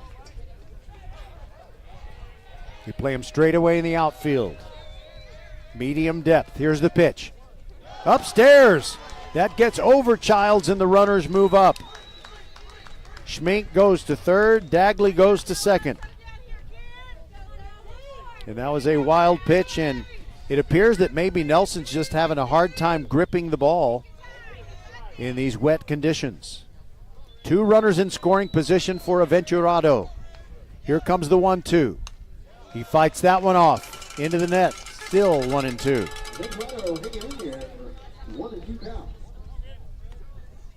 Now that the rain has gone away, there are still clouds up there, and the breeze is so comfortable it's almost chilly. Ready for another 1-2. Here it comes. Ground ball toward the right side between second and first, and nobody's covering in time. 1 run scores, and Dagley's going to get in a hot box between third and home. They tag him out, and that retires the side. But Foster does get a run on the RBI single from Ridge of Enchirado. They take a 2-0 lead as we move to the bottom of the second on VypeFortBend.com. I'm what you might call very good at hide and seek. This one time, my parents had to round up the whole neighborhood to track me down. It was a mess. A lot of tears. Well, now that we got Xfinity, we have Wi-Fi all over the house, including all my favorite super secret hiding spots. So I can kill time in here by streaming my shows and... Ha! Found you. The heck? How? You left Find My tablet on. This generation, ruining the game with their performance enhancers.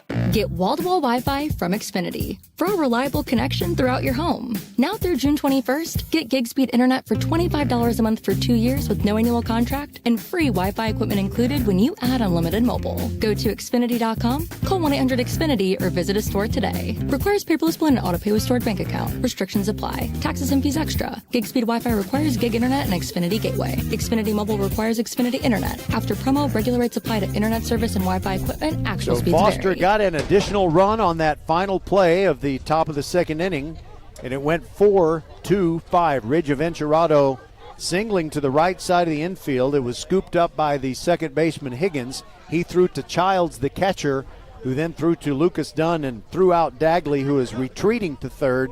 He had rounded the bag too far. But before that happened, Christian Schmink scored to make it 2-0 Foster. So 1 run on 2 hits, no errors, and 1 man left on base. Jonathan Bassinelli, Ronnie Rouse, and Riley Childs to bat for Santa Fe in this bottom of the second. Roger Smith, along with a silent partner, Skylar Gillespie, inside the mothership at Vype World headquarters. Schwank looks over the top of the glove, starts his windup, and the first pitch to Bassinelli is fouled out of play to the left. A nice ricochet off the net. And I believe that was Taylor Wolf who made that catch. You know, he's related to the head coach. Here's the 0-1. There's a comebacker between the feet of Schwank. Coming over to get it to second baseman. And then he throws late and wild. Aventurado, well, it's not going to be an error because I think it was going to be a hit anyway. That's the first thing. Aventurado made that throw, and it did get past Weston Cockrum at first base, but Cockrum was able to retrieve it before Bassinelli could advance to second.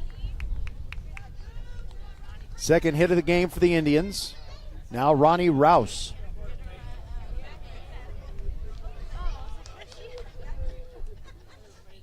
Ronnie Rouse hitting for himself while pitching in game 1, went 0 for 3. Schwank, the right-hander, working to the left-handed hitting Ronnie Rouse, squares to bunt, bunts it back toward the mound. Schwank has it, throws to first, in time. 1 out, and Bassinelli moves to second.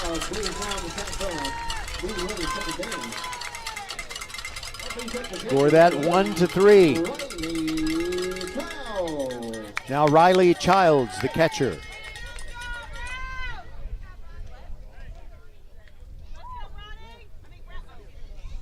Childs also went 0 for 3 in the first game. All of those at-bats against Drew Luters, the right-hander. And the other senior right-hander and the steady starter, Cooper Schwank, ready to bring it to Childs. Pitch on the way. Curveball, fouled back, and look out, Cars.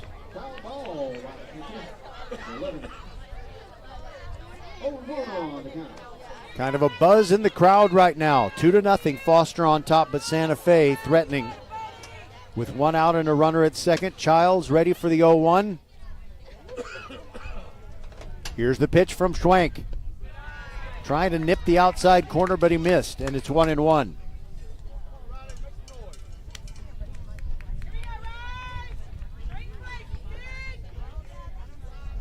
Rouse taking a cautious lead off second. Aventurado creeping over there from second base. Here's the pitch. Down and out. Nice backhand by Trevino. Count 2-1.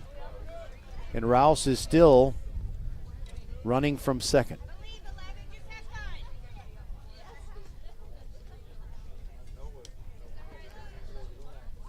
Childs with a slightly open stance. Schwank doesn't even look back at second. Brings it. Caught the outside corner that time, 2-2.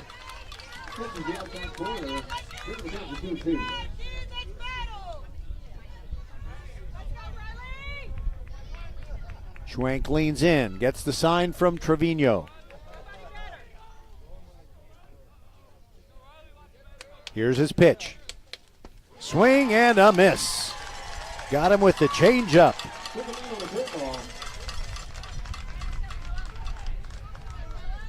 First strikeout for Cooper Schwank. The pitcher, number 13, Noah Nelson. Noah Nelson, the pitcher, hitting for himself. Lefty hitter. Has not appeared at the plate in this series until now. looking for a 2-out base hit to help himself. First swing is not very pretty, and he comes up empty, 0-1.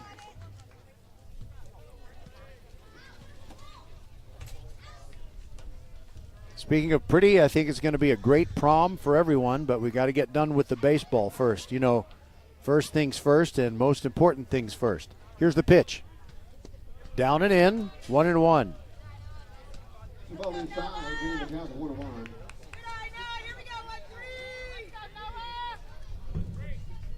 Noah Nelson would love to send a base hit to the outfield, bring home a run, and cut this 2-0 Foster lead in half as the Indians bat in the bottom of the second.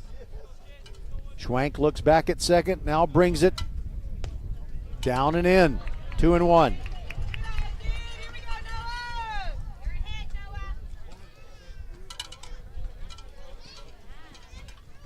If Nelson gets on, Cash McGee waits to bat next. Here's the 2-1. Down and in, 3-1.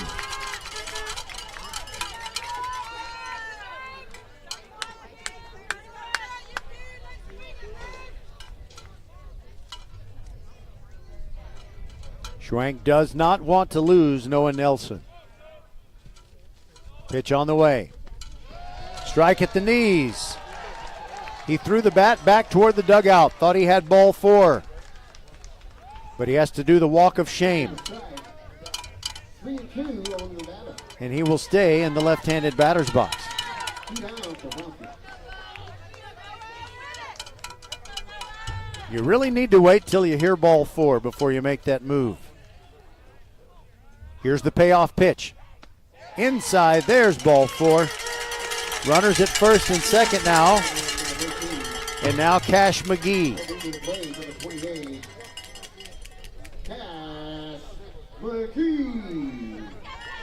First walk for Cooper Schwank, and now we've got a courtesy runner.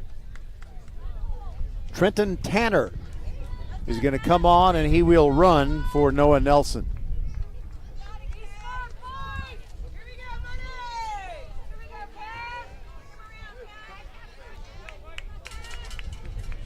Cash McGee 0 for 3 with a couple of strikeouts in game 1. Righty versus righty. Schwank looks back at second, now brings it. Just missing the outside corner, and it's 1-0.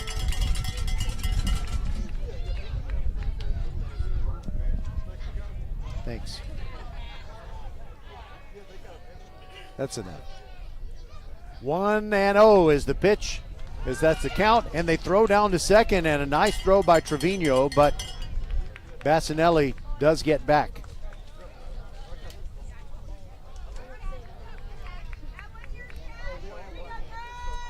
Two and nothing the count on Cash McGee, the number 9 hitter. You remember, you don't want to walk the number 9 guy.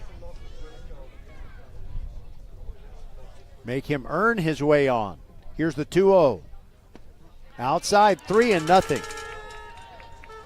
And Jace Richardson waits to bat next. He's the leadoff man for Santa Fe.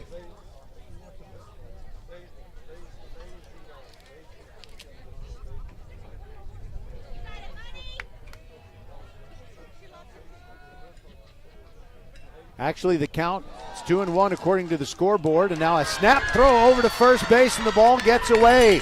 Tanner moves up, and so too does Bassinelli. Runners at second and third. And I want to double check, make sure the scoreboard, which says now 2-2, I want to check the umpire's fingers and make sure that is indeed the count.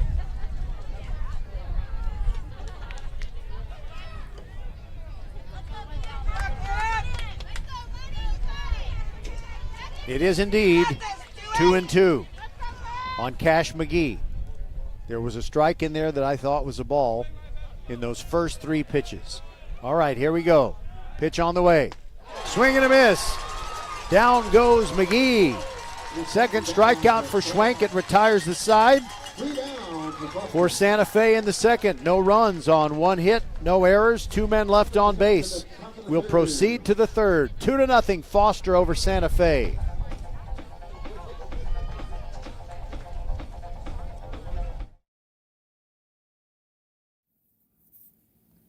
May 7 is your lucky number at First Iron Automotive. $37 for synthetic blend oil changes, $57 for full synthetic oil changes, and $79 for AC performance check and diagnostic special. And everyone likes the word free. Free alignment with the purchase of 4 tires, road hazard, and installation. Check out the website firstironauto.com for details and to book your appointment today.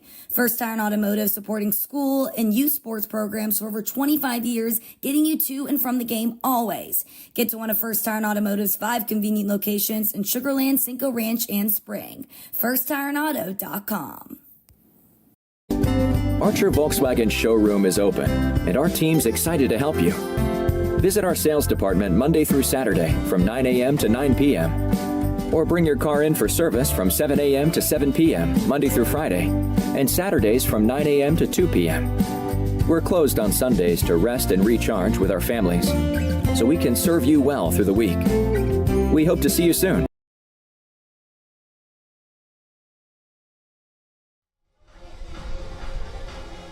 Just looking ahead, should Foster win this game 2, we'll have a game 3 about 30 minutes after this one has finished. So, if that is the case, then we're going to say a very quick goodbye, and we will forego the batter up show on game 3 if there is a game 3. First pitch to Aiden Poirier of Foster is down for ball 1. Noah Nelson still out there, the starter. Sophomore right-hander for Santa Fe brings the 1-0. Poirier started to pull the trigger, left it alone, and he lays off of ball 2. Poirier singled and scored in the first inning. And here in the third, he is ahead 3-0. Kai Kirshiner waits to bat next, and after Kai, it'll be Chase Batten. Squaring to bunt on 3-0. Don't know why he did that. Pulled the bat back. It's in there for a strike. 3-1.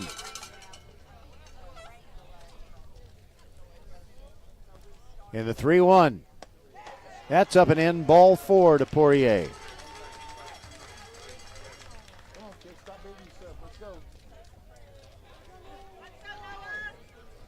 Four walks for Noah Nelson, and one of the dads in the stands, I don't know if you could hear him or not, but he said something about not doing things to yourself. Don't help the other team out. Kai Kirshiner hit the ball hard but lined into a double play. It went to third base. And then he goes the other way, and it's dropped into right field for a single. Poirier only moves up one base, but Foster is in business. Guys at first and second with nobody out.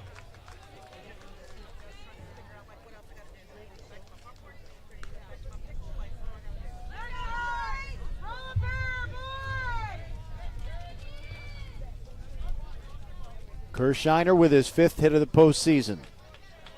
Now Chase Batten with an opportunity. Nelson brings it. He squares to bunt, and it was kind of jammed him a little bit, and he bunt attempt went fouling back. Fouling? Nah. Sometimes people have a way with words. Sometimes they not have way. 0-1 the count on Chase Batten.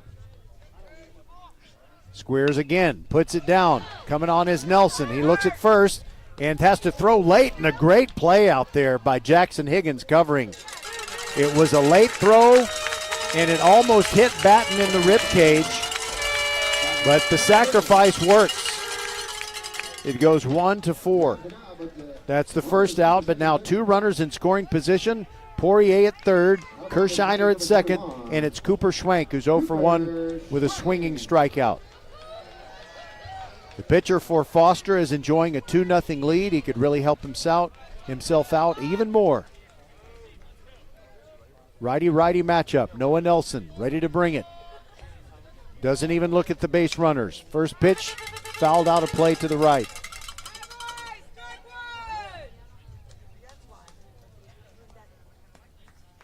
Yeah, it has turned out to be a very comfortable evening for baseball. Here's the 0-1. Schwank goes to right field, and it is down for a hit. Here comes Poirier. That makes it 3-0, and they will hold Kirshiner at third. RBI single for Schwank. Outstanding job by the Foster Falcons, just moving people along station to station. And there's a lot of ways to get the job done now as Julio Cuoto comes up, and just one out. You can hit a deep fly ball and get another run home. But before we get that, we have Ronnie Wolf, head coach of Santa Fe, going out there to talk to Noah Nelson.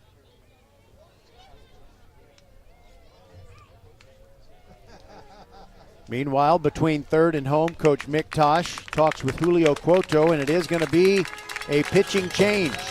Noah Nelson is coming out, and Alexander Schofield, the senior right-hander, is coming in. We'll be back to tell you about him when we return on VypeFortBend.com.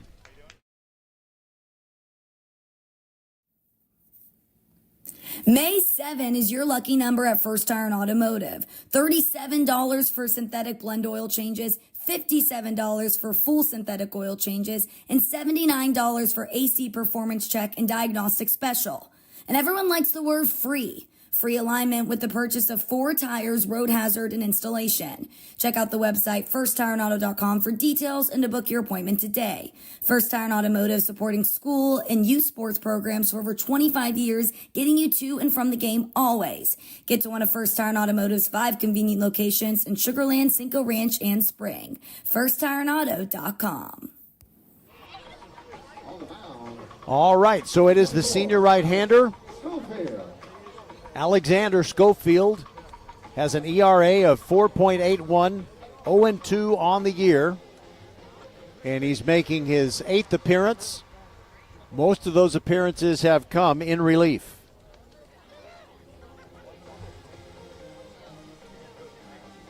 Ronnie Wolf, head coach of Santa Fe, stays inside the third base line just to get a good look at Schofield.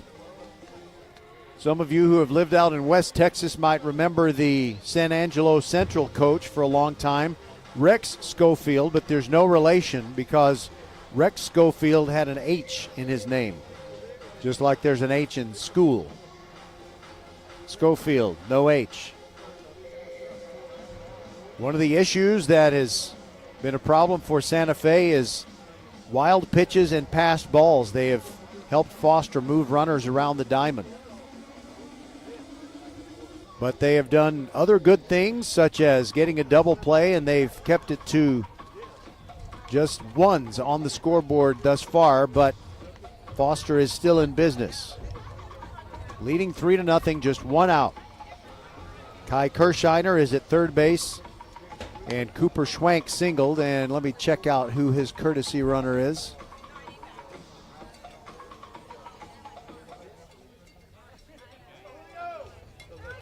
Might be Braden Stringer.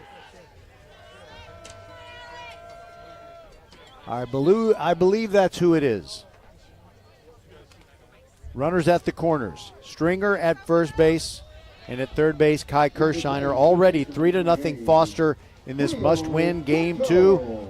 And Julio Cuoto 0 for 1 with a ground out to second base.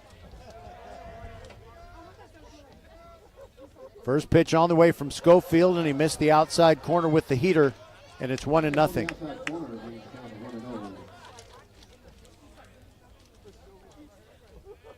Things are drying out nicely. Don't see any more umbrellas out there in the stands. Here's the 1-0, and Cuoto hits a slow ground ball to shortstop. Jace Richardson throws to second for 1, but not nearly in time for the double play, and another run scores. Coming on home is Kirshiner, and it is 4-0. The Falcons on top. That's their first crooked number of the game. Cuoto safe on the fielder's choice, and it went 6-4. Now Jacob Zaffron, righty hitter, his first look at Alexander Schofield.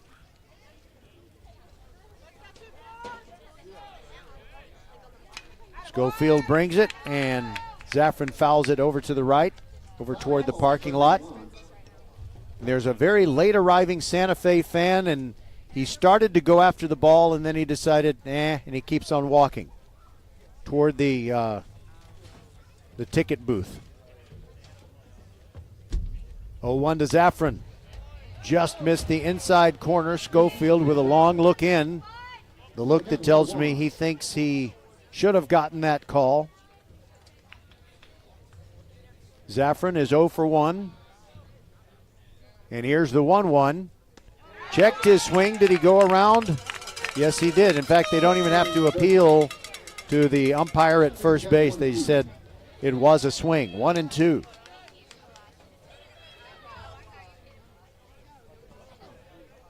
Schofield comes set. Brings the 1-2 to Zaffron. Checked his swing. Just missed. Downstairs a bit, evidently. And it's 2-2.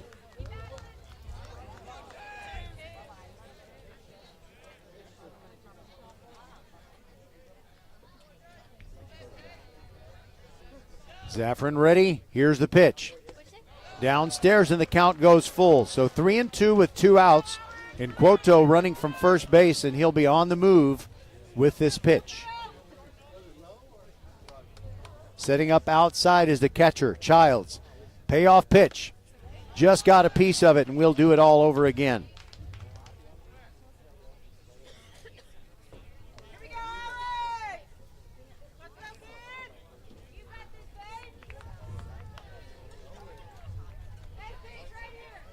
Foster's been pretty cautious about stealing bases in this postseason. The only one that has attempted 3 is Aiden Poirier. There goes Cuoto, pitch high and away, ball 4. So 2 men on for Oscar Trevino. Such a hot hitter throughout the postseason. He is 9 for 20. Trevino.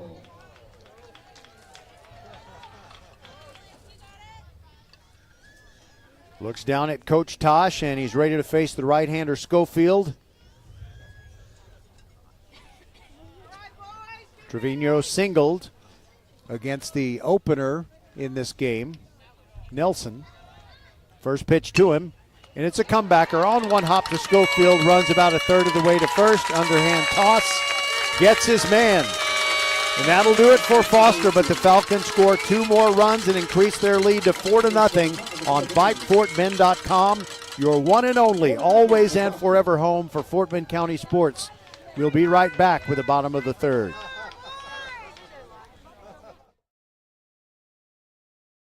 I'm what you might call very good at hide and seek.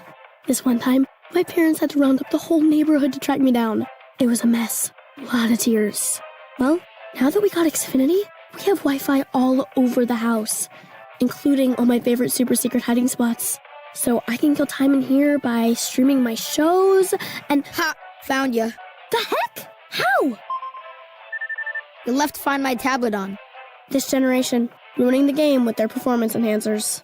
Get wall-to-wall Wi-Fi from Xfinity for a reliable connection throughout your home. Now through June 21st, get gig speed internet for $25 a month for 2 years with no annual contract and free Wi-Fi equipment included when you add unlimited mobile. Go to Xfinity.com, call 1-800-XFINITY or visit a store today. Requires paperless plan and autopay with stored bank account. Restrictions apply. Taxes and fees extra. Gig speed Wi-Fi requires gig internet and Xfinity Gateway. Xfinity Mobile requires Xfinity Internet. After promo, regular rates apply to internet service and Wi-Fi equipment. Actual speeds vary. Archer Volkswagen showroom is open, and our team's excited to help you. Visit our sales department Monday through Saturday from 9 a.m. to 9 p.m. Or bring your car in for service from 7 a.m. to 7 p.m. Monday through Friday, and Saturdays from 9 a.m. to 2 p.m. We're closed on Sundays to rest and recharge with our families, so we can serve you well through the week. We hope to see you soon.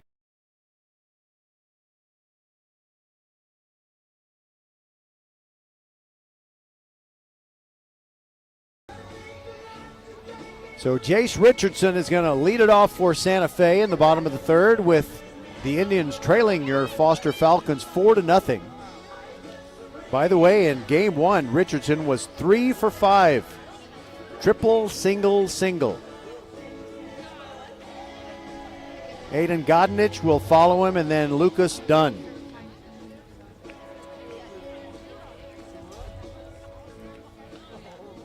Jace Richardson is 0 for 1 tonight. So he's 3 for 6 in the series.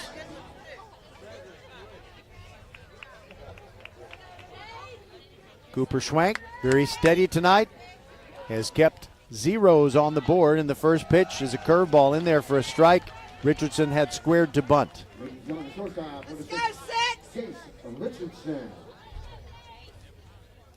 Schwank ready to bring the 0-1. Slow windup, pitch on the way. Curveball missed.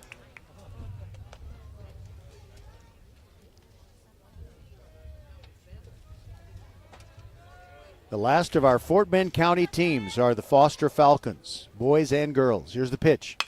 Here's a line drive, one hopper to the shortstop, Poirier. He throws on a hop and gets him. Nice pick at the other end by Cockrum. And the Santa Fe fans, they're so classy. I think they were just wanting to boo or say, come on, but out at first. 6-3 if you're scoring at home, or if you're alone for that matter. Now Aiden Godinich stands in, righty versus righty. First time up against Cooper Schwank. He grounded to second base. Schwank brings it. Curveball caught the outside corner. And Santa Fe fans expressing belief that there was expansion of the strike zone. Here's the 0-1. That's outside. Like that one?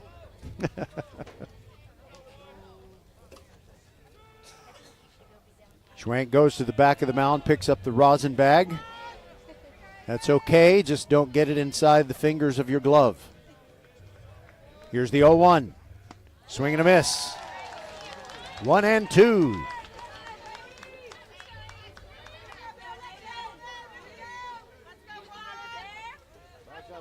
Godinich digs in. Here comes the 1-2.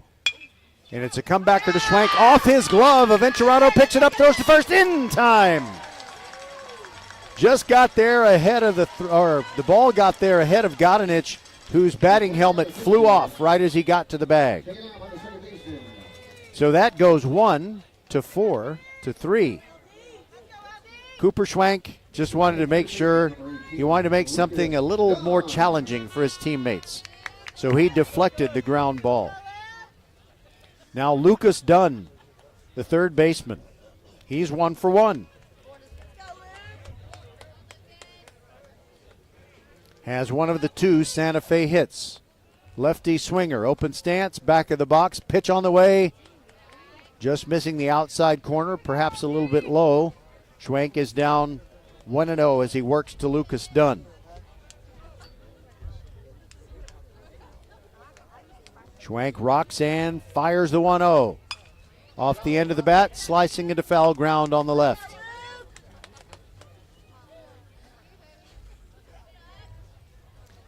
They are great hosts here at Crawford High School. They have a nice, roomy press box. They've been very gracious. And I like to work outside, but it's been too rainy. I just decided stay inside this time. Here's the 1-1. Here's a comebacker off Schwank's glove again. Aventurato throws to first in time. And it's another. How often do you see 1-4-3 putouts consecutively? It's a 1-2-3 inning for Cooper Schwank. 4-0 Foster as we go to the fourth. This is VypeFortBend.com.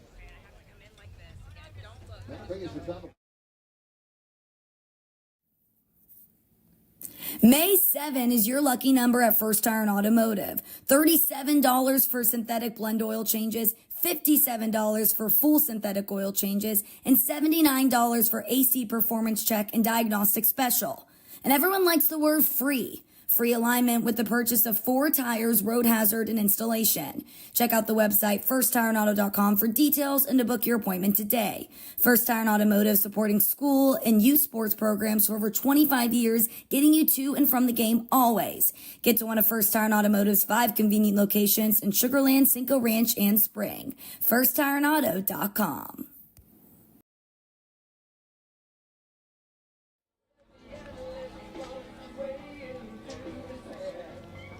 Hey fans, don't you dare forget to check out H-Town High School Sports. It comes on each and every Saturday night on CW39. It comes on at 9:30 and it's hosted by our good friend Todd Freed. Set your DVR for 9:30 p.m. Saturday night on CW39. If you have a better offer on Saturday night at 9:30 p.m., that's okay. And it's okay even if you forget to DVR it, because they will show it again multiple times on Space City Home Network, same place that you watch the Astros. That's H-Town High School Sports with Todd Freed. Ladies and gentlemen, we're going to play. The right fielder, number 6. All right, so the Foster Bats go back to work. The 9, 1, and 2 hitters are due. Paxton Dagley, Ridge Aventurado, and Aiden Poirier. Schofield, the second pitcher of the night for Santa Fe, brings the first pitch. First pitch swinging. Shallow right field. Coming on strong is Bassinelli. And it's actually the second baseman, Jackson Higgins, going out, who makes the catch.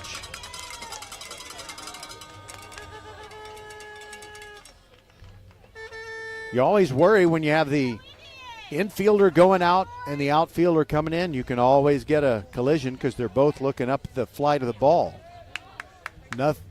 One out, and now Ridge Aventurado. First pitch. Up and away, ball 1. They have not kept Ridge Aventurado off the bases. He's walked and singled. Here's the 1-0. Started to go after it, left it alone, strike on the outside corner. 1-1 on Aventurado. He's now 8 for 18 in the postseason. Here's the 1-1. Started to go after that one. Again, left it alone. Again, an outside corner strike.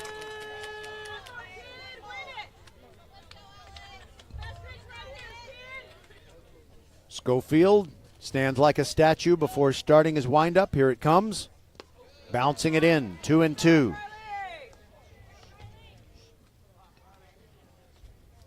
Same two teams playing game 3 after this one if Foster wins this game 2.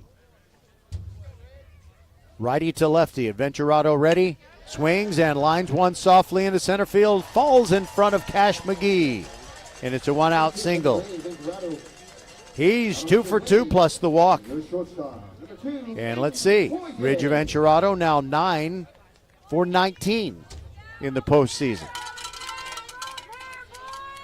All right. The bleach blonde Aiden Poirier stands in. He has scored 2 of the 4 Foster runs. Open stance, right-handed box. Schofield delivers. Curveball in there.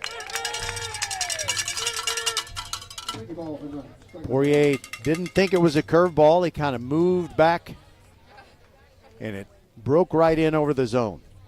Into the zone, I should say. Over the plate, into the zone. Here's the 0-1. Goes the other way, high in the air. Coming on is Bassinelli. He's about 30 feet from the line, makes the catch. That's the second out, and Aventurado still at first. Now Kai Kirshiner, 1 for 2 tonight, but he hit the ball hard his first time when he lined into a double play.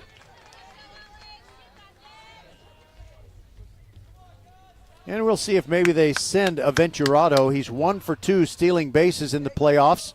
The first pitch is low for a ball to Kirshiner.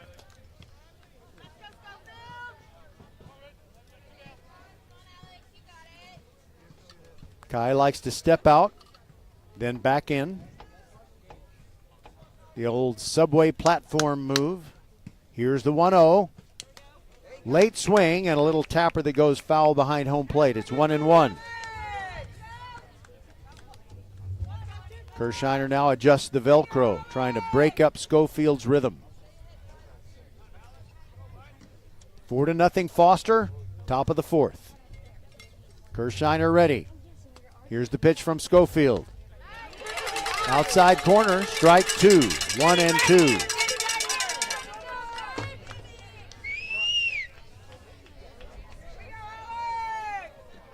Kirshiner with the wide open stance. Here's the 1-2. Just got a piece. Beautiful salvage swing. The emergency hack. Hack has really taken on a new meaning. Hack now means a quick solution to a problem. It used to mean you were a terrible announcer. Here's the 1-2. And that is in center field. Overspin brings it down in front of McGee. Second base hit to center field in this inning for Foster. 2 men on as Aventurado moves to second. And Kirshiner is 2 for 3 on the evening. All right, Chase Batten walked and put down a sacrifice bunt. Brings to the plate, the DH, number 23, Chase Batten. He could really put Santa Fe on the ropes in this game, too, with a big hit here. Outside, ball 1 on Batten.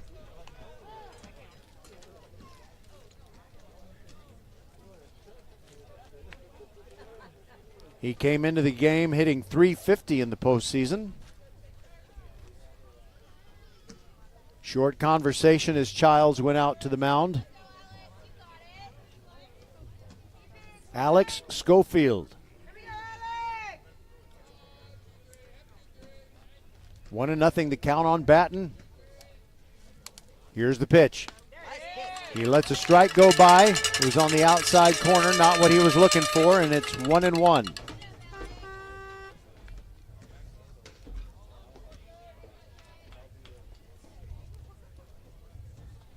Two runners on for Chase Batten, and Foster already leading 4-0 in a game they have to win.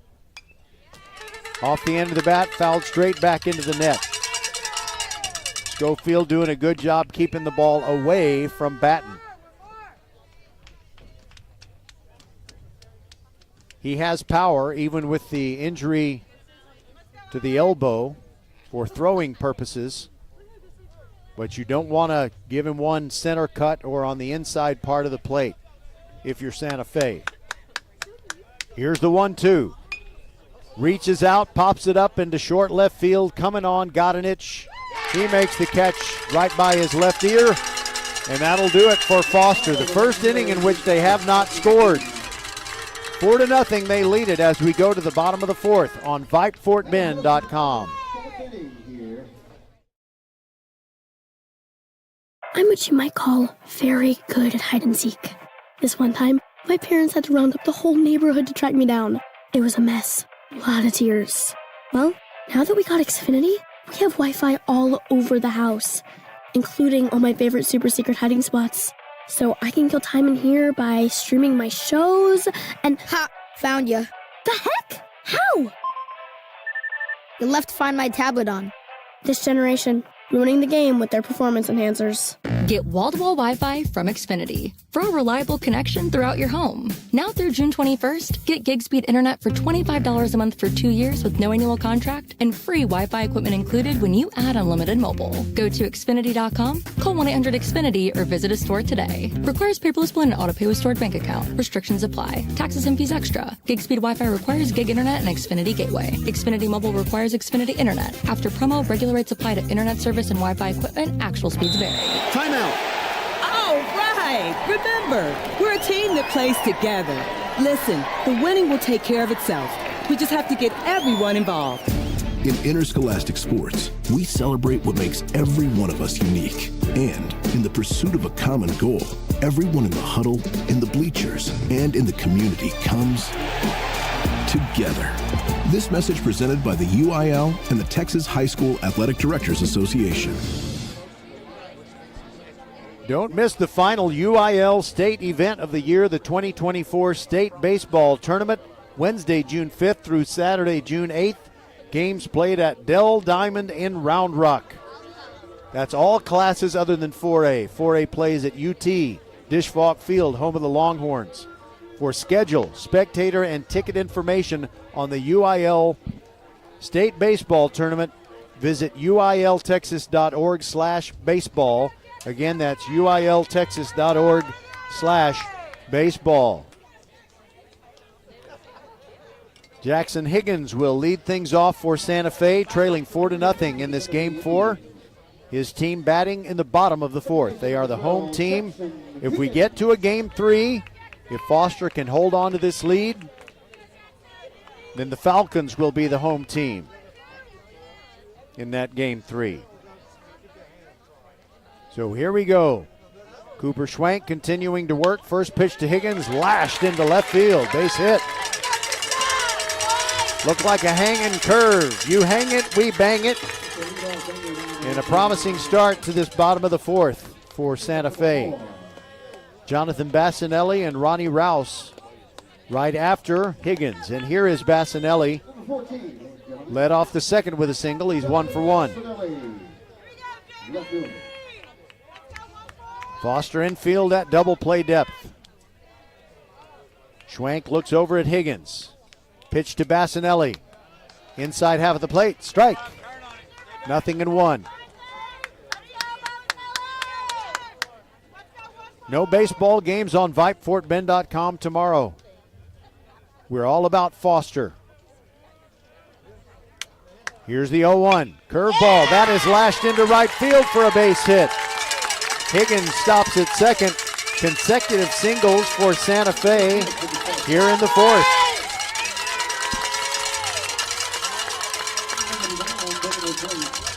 Ronnie Rouse comes up. He put down a perfect sacrifice bunt in the second.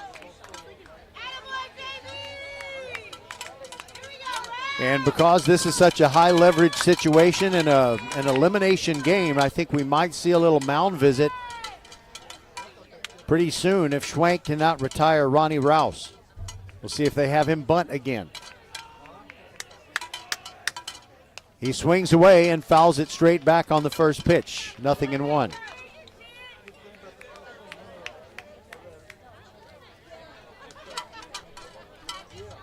Schwank basically sets up in the middle of the pitcher's rubber. He's dangling the right arm, the pitching arm. Looks back at second. Now comes home with the 0-1. That's inside, 1-1. Santa Fe fans trying to cowbell their team to victory.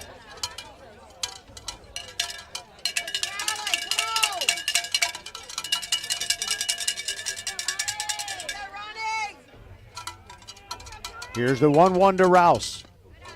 Just below the knees. Over but low, and it's 2-1. Cooper Schwank has been through the wars.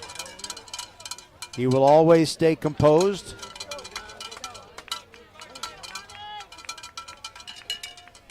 Infield still at double play depth. The 2-1 to Rouse. Low for ball 3.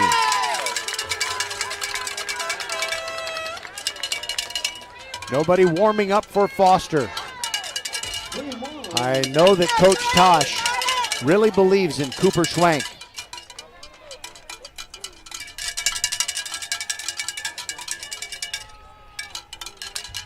(3-1) on the way. Outside corner strike. Count goes full. Nobody out here in the bottom of the 4th. Santa Fe batting, but trailing in the game 4-0. Foster trailing in the series 1-0. So the Falcons have to win this one.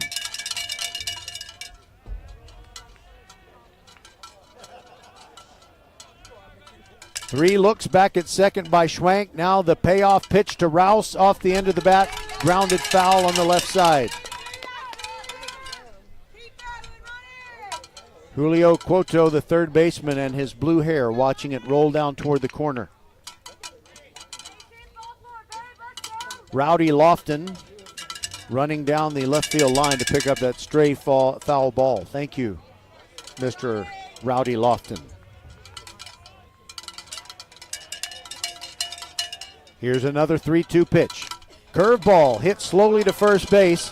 Scooped up by Cockrum. He can't make the play.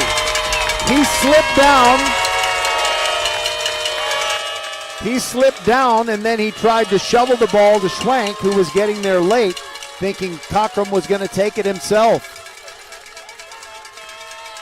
So the bases are loaded with nobody out.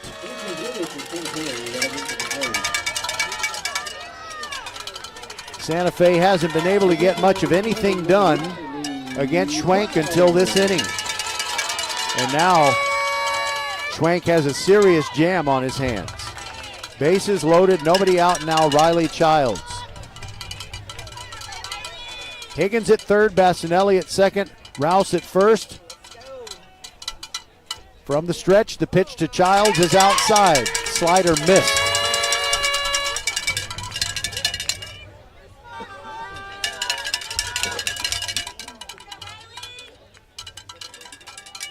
Schwank with a long look in at his catcher, Oscar Trevino. Here's the 1-0. Chopper toward third. They're going to come home with it. They get the force.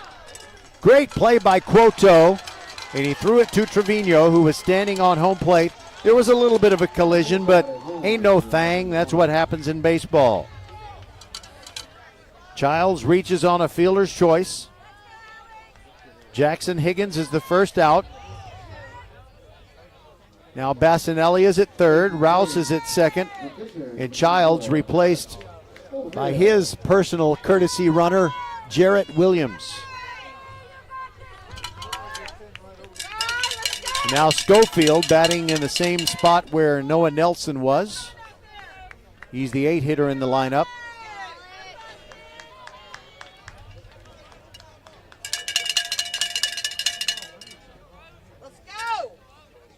Schwank will go from the stretch, still with the bases loaded. And one out. Here's the pitch. And it gets away from Trevino. That'll score a run for Santa Fe. Home comes Bassinelli.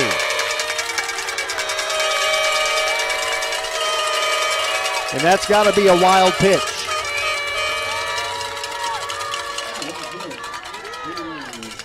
So now Rouse moves to third. Not Childs, but his courtesy runner, Jarrett Williams at second. Two runners in scoring position for Schofield, and the count 1-0.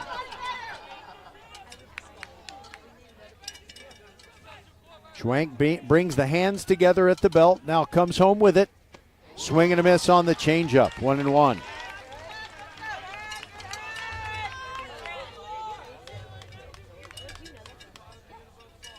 The rain stopped falling right at game time. It was like magic. We did get started a little late. They delayed the start. And before we get the 1-1, we have Schofield ask for time and step out.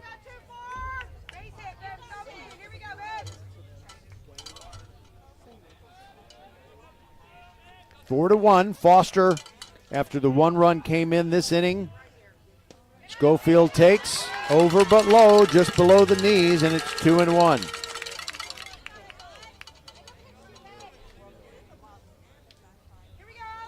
Two hits in the inning and two men in scoring position for Schofield, trying to help himself out.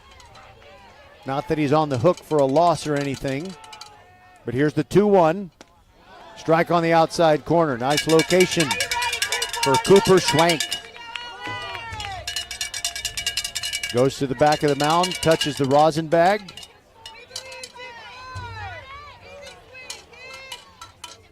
Now he's ready to bring a 2-2 to Schofield. Closed stance from the right-handed box. Pitch on the way, just missing away. Schwank looking in like that should have been a called third strike. He goes to the back of the mound and touches the rosin bag again. This could be a crucial moment in the game.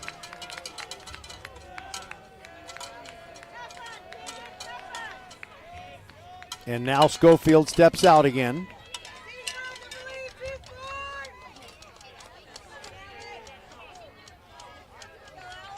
Schofield has the bat poised. Schwank comes set. Payoff pitch. Swing and a miss. Cooper Schwank with the mini fist pump as he gets that big important K. That's his third of the game. Second out of the inning. And now Cash McGee, the number 9 hitter.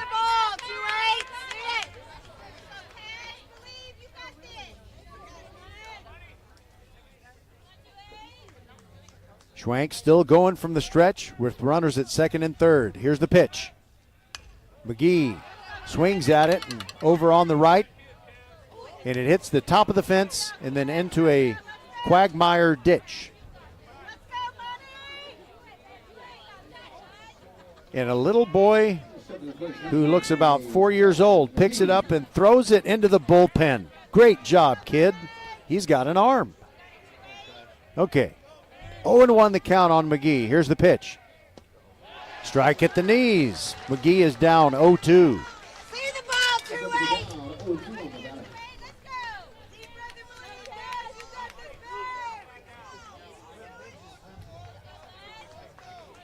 Schwank looking in.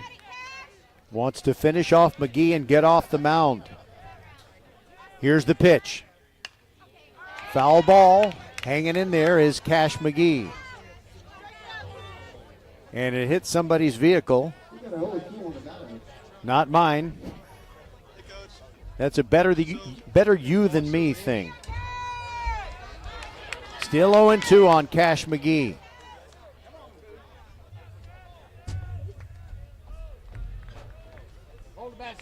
Schwank brings the hands together. Here's the 0-2 again. Another emergency swing by McGee, and he fouls it back.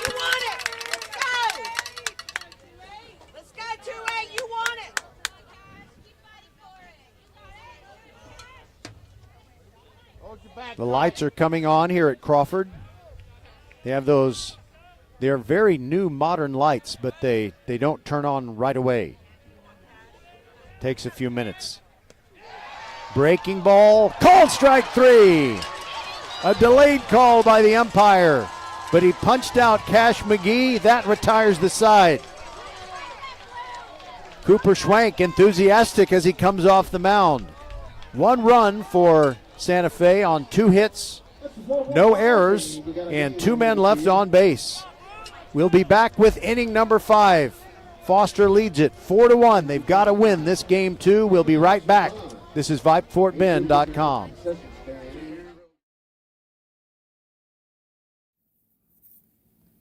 May 7 is your lucky number at First Iron Automotive. $37 for synthetic blend oil changes, $57 for full synthetic oil changes, and $79 for AC performance check and diagnostic special.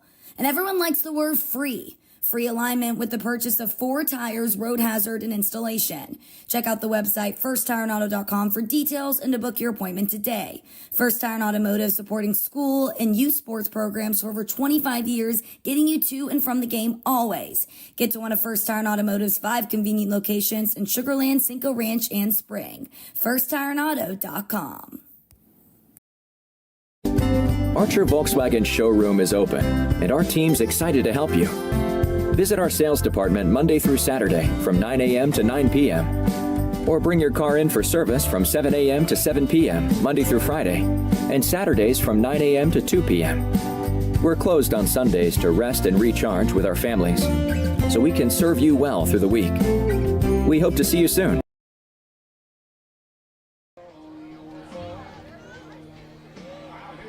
All right, Cooper Schwank comes up to bat after he really minimized the damage in the bottom of the 4th. It was bases loaded and nobody out, and he ended up giving up just the 1 run, and he leads off in the top of the 5th. First pitch is way outside from Schofield, 1-0. Schwank is 1 for 2 with a 3rd inning single after he struck out in the 1st. Schofield rocks and fires. Little chopper that bounces up off the ground and hits Cooper's leg. So it's 1-1.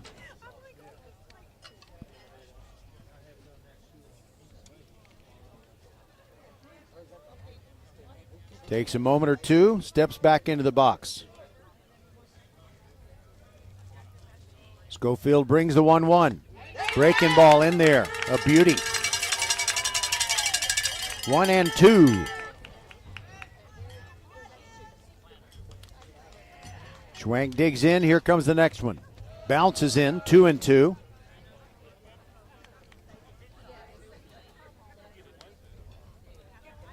The very stoic Cooper Schwank.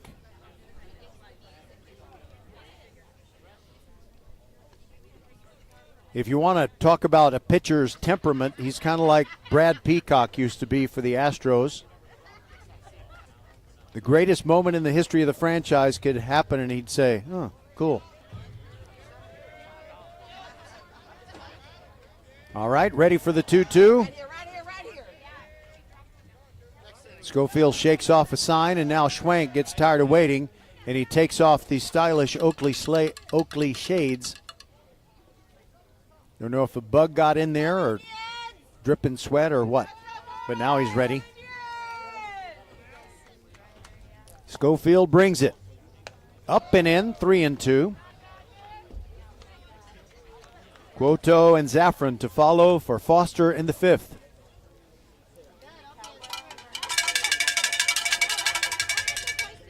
Schwank ready for the payoff pitch. Swing and a miss.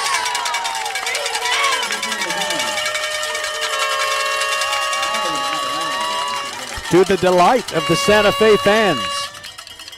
But now Julio Quoto, 0 for 2, reached on a fielder's choice last time he came up. That was in the 3rd.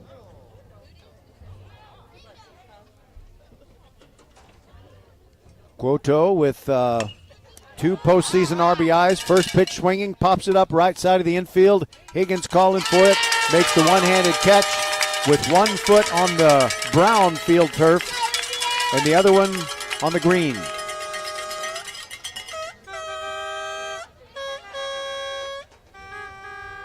You're enjoying those horns. I didn't know you could play a tune on those things. First pitch to Jacob Zaffron, in there for a strike. Schofield is pitching this top of the 5th like he needs to go to the bathroom or something. Here's the pitch. Swing and a chopper goes foul. He's ahead 0-2 on Zaffron, who's 0 for 1, but he walked in the 3rd.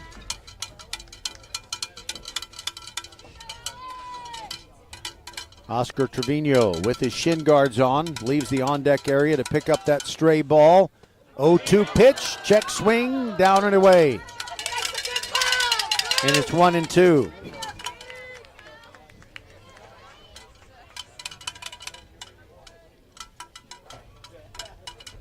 One and two on Zaffron. Righty versus righty as Schofield rocks and fires. High fly ball to center field, sending back McGee. He's under it. And it's a 1-2-3 inning for Schofield. Still 4-1. Foster leading Santa Fe as we go to the bottom of the 5th. This is VypeFortBend.com.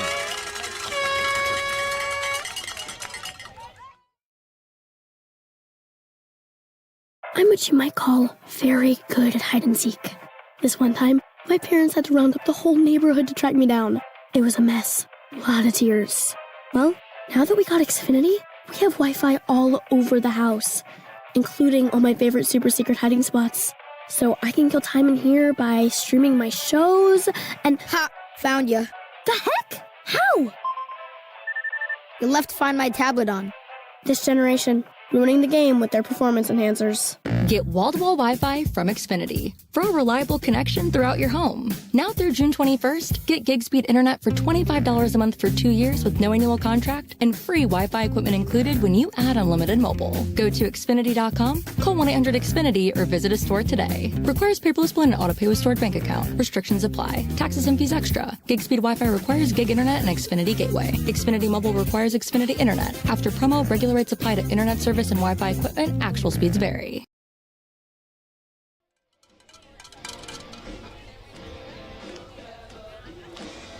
All right, here we go. Bottom of the 5th inning. Foster with a reasonably comfortable lead of 4-1 against these very tough and plucky Santa Fe Indians. Santa Fe ranked 15th in the state in the last poll of the year for the TexasHighSchoolBaseball.com website. That poll sponsored by Diamond Pro.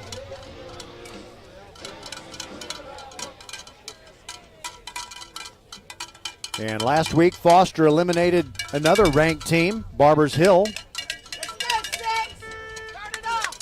Top of the order, Jace Richardson for Santa Fe. Quoto and also the first baseman, Weston Cockrum, come over, and a couple of little syllables of encouragement for Cooper Schwank. Jace Richardson is 0 for 2 tonight. Righty versus righty. Schwank rocks and fires. There's a first pitch swinging pop-up. Poirier, the shortstop, going out, calling for it. Makes the catch with two hands. About 15 feet deep into the outfield, quote-unquote, grass.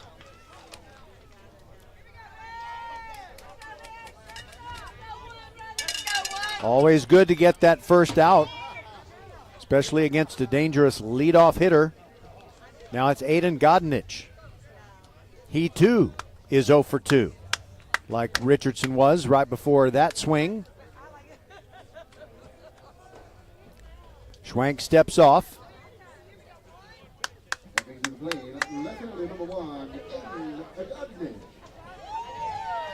Godinich back in the box. Schwank with the Despacito wind up, and that just missed hitting him. It was a breaking ball that didn't break, and it missed his batting helmet by an eyelash. 1-0 on Godinich. Here comes the next one. In and out, but that one is too far outside, and it's 2-0. Aiden Godinich hit into a 1-4-3 ground out the last time. It nicked Cooper Schwank's glove, and then Aventurato threw him out. Line drive to third base. Quoto right there. Didn't even have to move.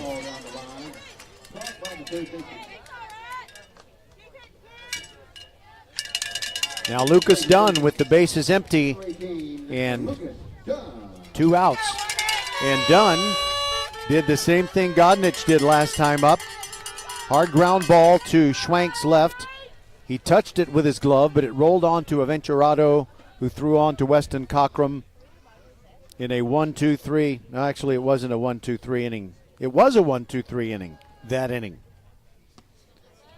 And that one got away from Schwank a bit, way outside. Ball 1 as he works to Lucas Dunn.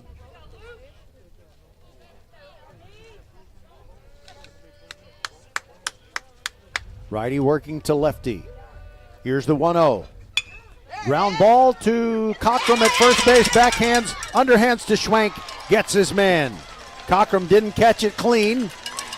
So Foster hearts went into their throats there for a split second. But Cockrum was all over it. Underhands it to Schwank, and we get through 5 innings. And Foster still has a 4-1 lead. After that 1-2-3 frame, we'll be back on VypeFortBend.com.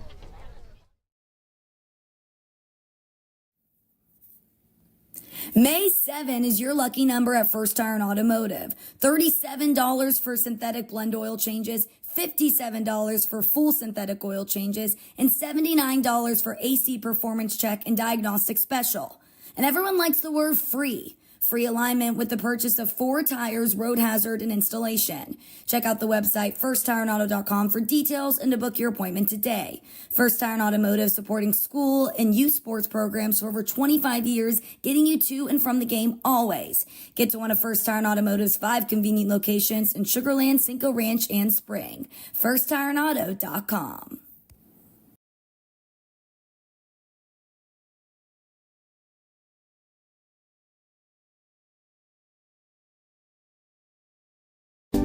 Archer Volkswagen showroom is open, and our team's excited to help you.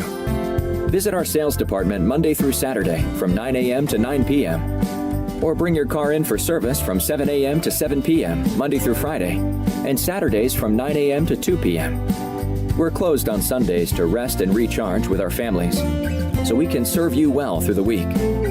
We hope to see you soon.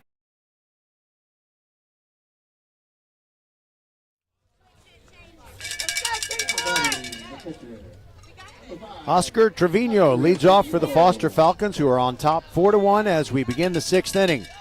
Schofield brings him the first pitch, and he slices it down the right side into foul ground. And who's got to go fetch that ball? Tell you in a moment. Trevino ready for the 0-1. Here it comes. Off the end of the bat, looping short right field. It's the first baseman taking charge. That's Ronnie Rouse. He makes the catch in foul ground. One away. So anyway, the guy that ran down there to get the ball was, well, I misidentified. Wait a minute. It's Cooper Schwank. You know, the guy who's pitching the elimination playoff game shouldn't be running down the first base, right field line to fetch a foul ball. Nevertheless, he did. Paxton Dagley now 0 for 1 plus a walk with the number 9 hitter playing right field. Nice hack, but he fouls one back and it's 1-1. The first pitch was inside for a ball.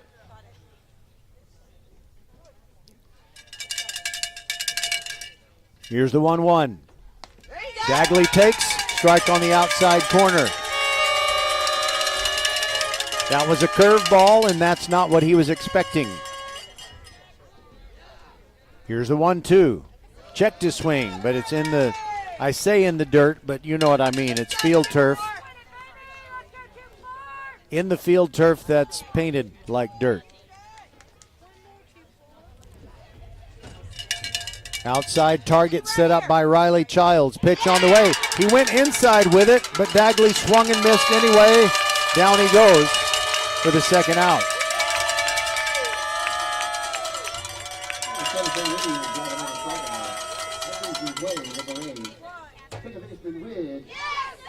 Schofield has retired 6 straight, and now to the top of the order in Ridge Aventurado. Walked, singled again.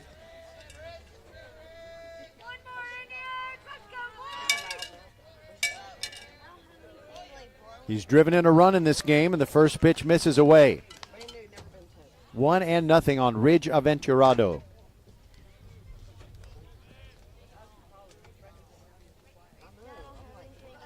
Schofield shakes off one sign, gets the one he wants, and the 1-0 is on the way, down and in, 2-0. And on the delivery, Schofield slipped. And says a lot about the great quality of this 21st century field turf. It's the first time we've had a pitcher slip after delivering. The 2-0 pitch. Aventurado takes a breaking ball, inner half of the plate, strike.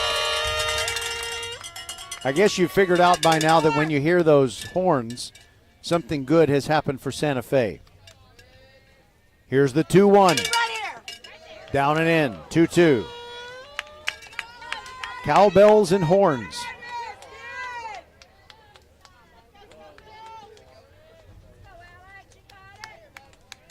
3-1 is the count on the scoreboard, and that pitch is outside. Ball 4. Aventurado draws a 2-out walk. He's either walked or singled every time. Ridge Aventurado doing what you want a leadoff man to do. Now Aiden Poirier comes up with 2 away, and we'll see about maybe an Aventurado steal attempt. He's 1 for 2 stealing bases in this postseason. Taking a cautious lead right now. Schofield looks over there. Poirier digs in. Here's the first pitch. Outside for a ball.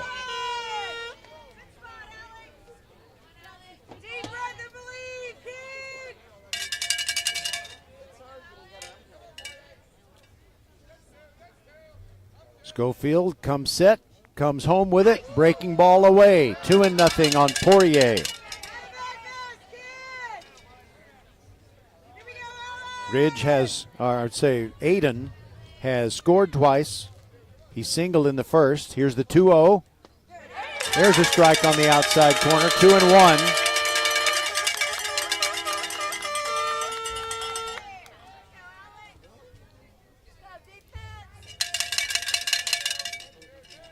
And the 2-1.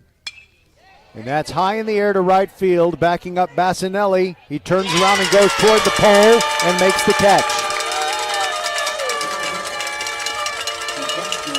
So we've played 5.5, and your Foster Falcons are leading 4-1. This is VypeFortBend.com.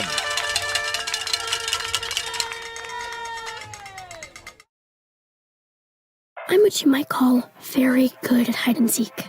This one time, my parents had to round up the whole neighborhood to track me down. It was a mess. A lot of tears. Well, now that we got Xfinity, We have Wi-Fi all over the house, including all my favorite super secret hiding spots. So I can kill time in here by streaming my shows and... Ha! Found you. The heck? How? You left Find My tablet on. This generation, ruining the game with their performance enhancers.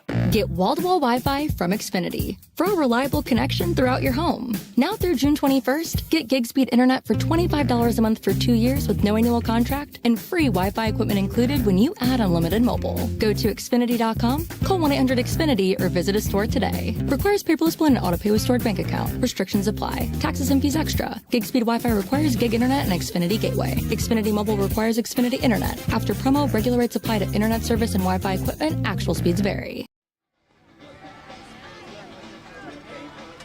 Cooper Schwank out there for the bottom of the sixth. 4-1 Foster on top. Nothing doing in the Foster bullpen. Jackson Higgins, Jonathan Bassinelli, and Ronnie Rouse to bat for the Indians of Santa Fe in the bottom of the sixth here.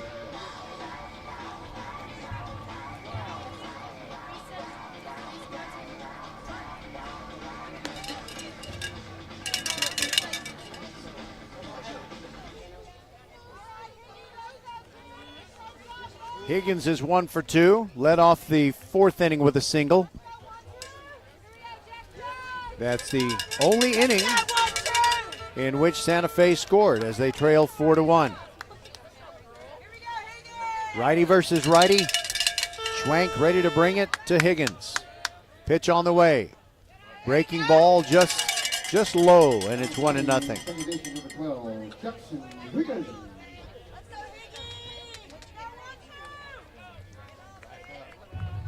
Here comes the next one. Slider away, but caught the outside corner. 1-1.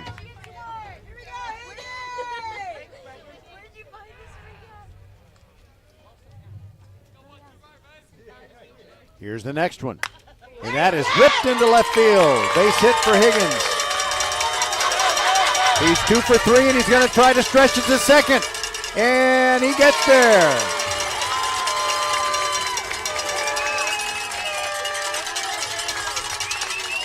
He legs out a double, and I'm not even sure that his coach Ronnie Wolf wanted him to do that, because if he had been thrown out at second, and it was a pretty close play when Zaffron got it back in, well, that would not have been what a head coach would want. But sometimes you got to trust the instincts of players who have performed so well for you all year. Bassinelli now stands in. He's 2 for 2 with a pair of singles, but he holds up his hand and steps out. The home plate umpire gives him time. And now he steps into the left-handed box. Schwank looks back at second. Pitch on the way. And that hits him.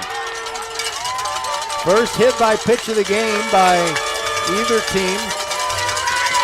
And they're runners at first and second for Santa Fe. So the tying run comes to the plate in the person of Ronnie Rouse.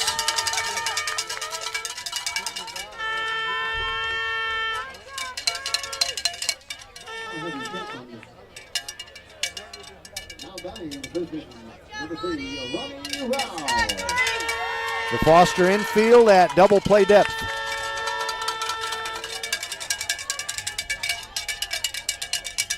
See if they ask Rouse to put down a bunt. Would they, with the team down by 3? And that pitch is way inside, and it goes all the way to the backstop. A wild pitch by Schwank. And there are 2 runners on, and you can forget about the double play. It is no longer in order.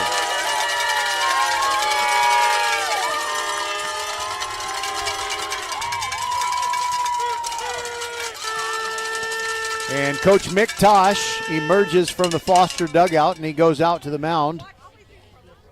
Schwank touches up the rosin bag, and now it's infielders, pitcher, head coach, and catcher all on the bump. We'll be back after this quick word from the UIL. Attention high school sports fans, are you an armchair official? You know, the parent or fan who constantly yells at the referees and loves to let everyone know just how bad you think they are. Well, if you think you could do better, then get in the game and prove it. It's time for you to suit up and make the calls where they actually count. Every sport in Texas needs more officials. Sign up today at highschoolofficials.com. Okay, we're ready to resume rocking. 1-0 pitch to Rouse, and it's high for ball 2.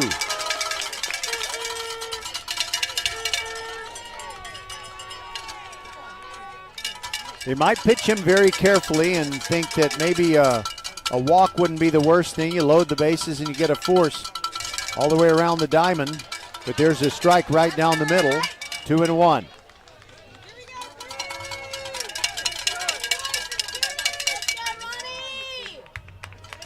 Righty working to lefty, Ronnie Rouse, the winning pitcher in game 1 of this series. A 2-1 count. Schwank brings it. High pop up on the infield. Poirier calling for it in short left. And now it is the center fielder, Karshiner, taking over. He makes the catch. And everybody stays right where they are. That's a big out.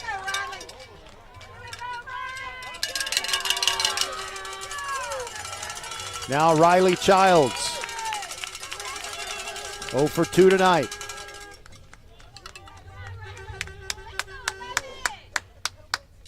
Another touch on the rosin bag from Schwank.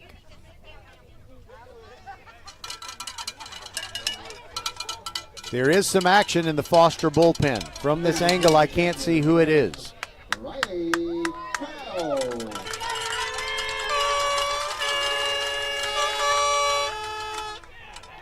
Before the first pitch, Riley Childs asks for time, steps out. 4-1, Foster on top, bottom of the 6th.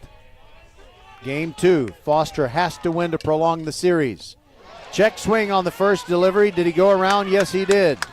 Strike 1. Check swing for strike 1.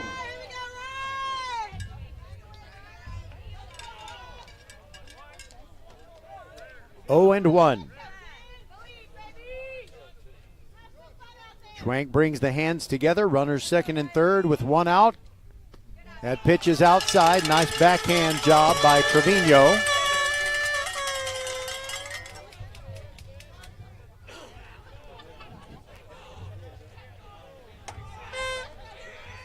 One and one on Riley Childs. Slightly open stance, right-handed box. Schwank brings the 1-1. Change up in there. Might have been a curveball. I couldn't really tell, but it was a beauty. 1-2. It was a hybrid. That's my story, and I'm sticking to it.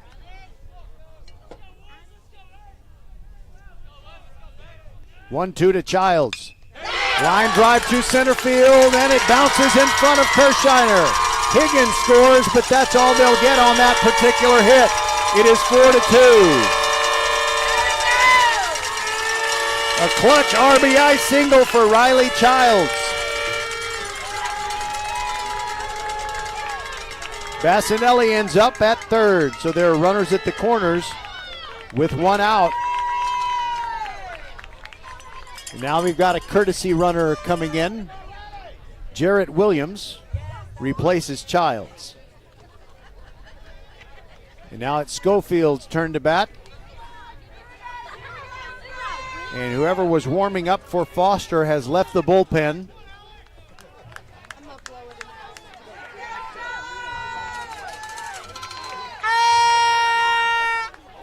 Schwank facing Schofield. Pitch on the way. Right down the middle, strike at the knees. 0-1. Schofield struck out his first time up against Schwank. Close stance from the right-handed box. Here's the 0-1. Swing and a miss. Schwank gave him the gas. And it's 0-2. Cash McGee, the number 9 hitter, waits to bat next.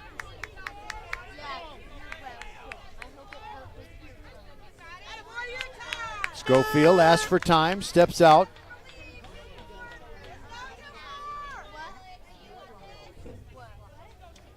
Schwank checks the runners, first and third. Here's the 0-2. High pop-up. Actually, it's in deep center field. There goes Kirshiner. He makes the catch, tagging at third, and coming home is Bassinelli. The sacrifice fly makes it 4-3.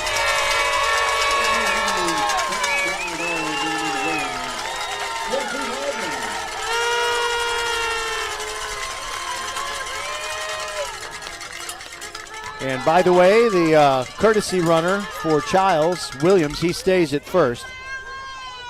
But Santa Fe has scored 2 runs in the 6th to make it a narrow margin, 4-3. Now a little appeal play over to third base. You know, Foster, just in case Bassinelli had left early before the ball was caught out in center by Kirshiner, they just made the appeal to third, but nothing doing. The run counts. It is 4-3. Now there are 2 outs.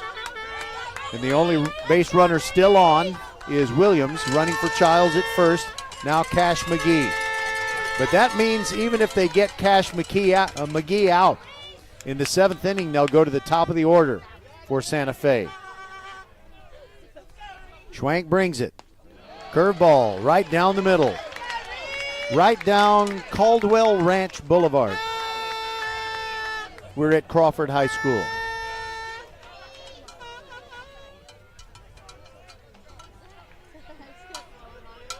Schwank brings it, and that is a fly ball, line toward left, but Zafran lets it drop in front of him.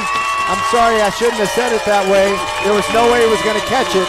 It was dropping fast, and it's a single that pushes Childs, the tying run, into scoring position.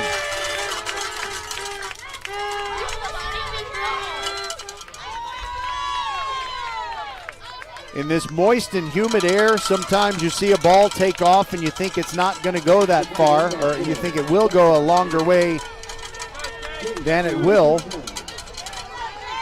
But they drop quickly. All right, so that tying run in scoring position. And back to the top of the order, Jace Richardson. Schwank brings it. Curveball in there. He's been starting guys with the curveball in several plate appearances lately. It's worked for him to get ahead. 0-1.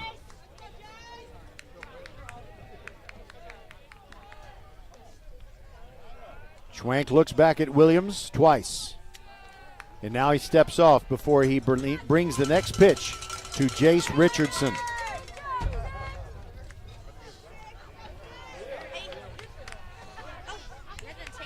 Schwank brings the hands together, runners first and second. And that is lashed down the left side, but foul. 0-2, though, on Jace Richardson.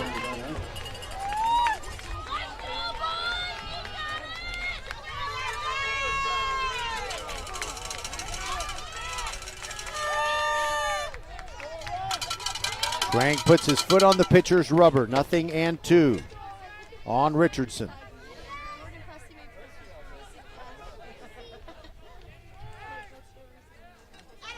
And he steps off, Schwank does.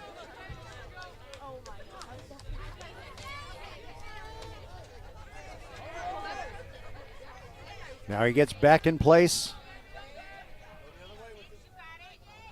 Now he steps off again. I think he and his catcher, Trevino, are having a hard time agreeing on the signs. All right. Here we go. Richardson ready. Schwank ready. Here it comes. Swing and a miss. Down he goes to retire the side in the 6th.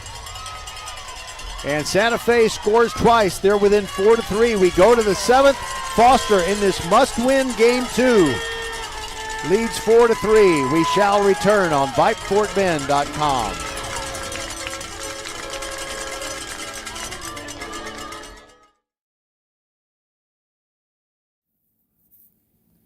May 7 is your lucky number at First Iron Automotive. $37 for synthetic blend oil changes, $57 for full synthetic oil changes, and $79 for AC performance check and diagnostic special. And everyone likes the word free. Free alignment with the purchase of 4 tires, road hazard, and installation. Check out the website firsttireandauto.com for details and to book your appointment today. First Tire and Automotive, supporting school and youth sports programs for over 25 years, getting you to and from the game always. Get to one of First Tire and Automotive's 5 convenient locations in Sugar Land, Cinco Ranch, and Spring. firsttireandauto.com.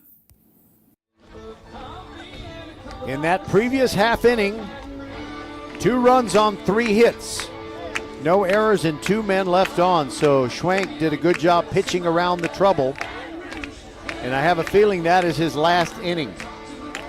And there's a chance we'll see Brady Wasik when Santa Fe comes up to bat in the bottom of the 7th. Now Foster would like to have more than a 1-run lead going to that last frame. Kai Kirshiner, Chase Batten, and Cooper Schwank are due.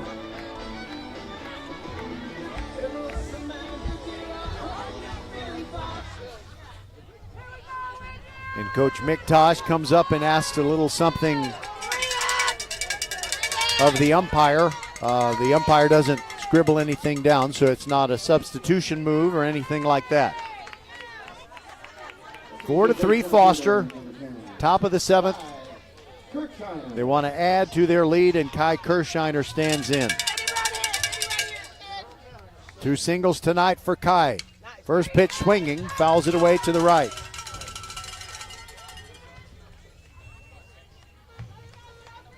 It's getting darker, but it's not because of cloudiness, it's just nightfall. This game started at 5:04. It was scheduled to start at 4:30. Pitch down and in to Kirshiner, 1-1.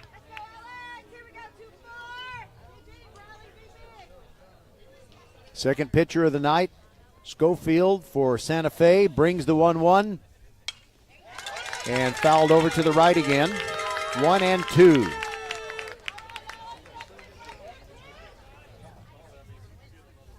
Kirshiner tightens up the Velcro on each batting glove.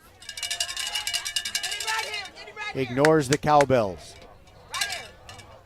Here's the 1-2, and that hit him in the back. He's on first base, and it hurts so good. Base running traffic is important.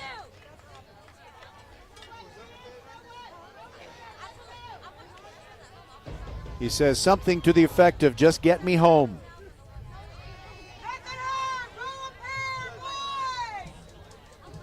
Chase Batten, the DH for your Foster Falcons. Walked, put down a sacrifice bunt, hit a fly ball to left field.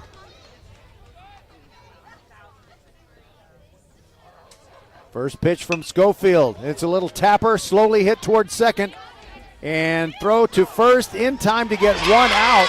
Is that a double play? No, it's not. Yes, it is. I wasn't sure if Kirshiner had been tagged when he run past the second baseman Higgins. Higgins evidently tagged him and then threw on to first for the double play. So it's a double play that goes 4-3.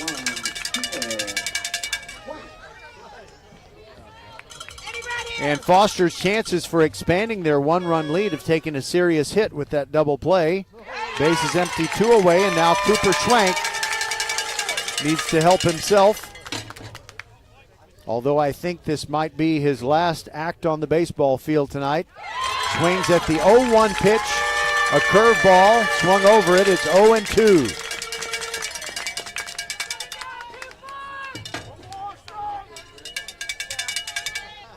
Schofield ready. Ground ball toward the left side. Lucas Dunn charges. Fires across. Nice pick at the other end by Ronnie Rouse. Schofield faces the minimum in that inning. He pitches around the leadoff hit by pitch.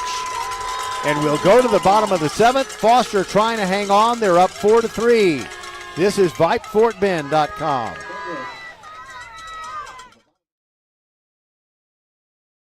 I'm what you might call very good at hide and seek. This one time, my parents had to round up the whole neighborhood to track me down. It was a mess. A lot of tears. Well, now that we got Xfinity, we have Wi-Fi all over the house, including all my favorite super secret hiding spots. So I can kill time in here by streaming my shows and... Ha! Found ya. The heck? How? You left to find my tablet on. This generation, ruining the game with their performance enhancers. Get wall-to-wall Wi-Fi from Xfinity for a reliable connection throughout your home. Now through June 21st, get gig speed internet for $25 a month for 2 years with no annual contract and free Wi-Fi equipment included when you add unlimited mobile. Go to Xfinity.com, call 1-800-XFINITY, or visit a store today. Requires paperless blend and auto-pay with stored bank account. Restrictions apply. Taxes and fees extra. Gig speed Wi-Fi requires gig internet and Xfinity gateway. Xfinity mobile requires Xfinity internet. After promo, regular rates apply to internet service and Wi-Fi equipment. Actual speeds vary. Archer Volkswagen showroom is open, and our team's excited to help you. Visit our sales department Monday through Saturday from 9 a.m. to 9 p.m. Or bring your car in for service from 7 a.m. to 7 p.m. Monday through Friday, and Saturdays from 9 a.m. to 2 p.m. We're closed on Sundays to rest and recharge with our families, so we can serve you well through the week. We hope to see you soon.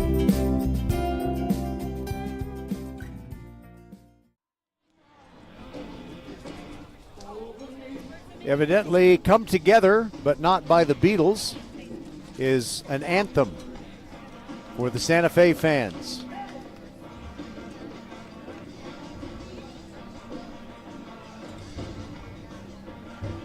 All right, it is still Cooper Schwank on the mound. Foster was warming somebody up, but with the 2-3-4 hitters due for Santa Fe, Coach McTosh is going to leave it in the hands of his senior, Cooper Schwank, and leave everybody who's available to pitch in Game 3 other than him totally fresh as a daisy. Aiden Godinich, Lucas Dunn, and Jackson Higgins. 1-run lead for Foster. Godinich, right-handed hitter, lays off the first pitch. It's down and away with a fastball from Schwank, 1-0. Godinich is 0 for 3. Here's the 1-0. Curveball down, 2-0.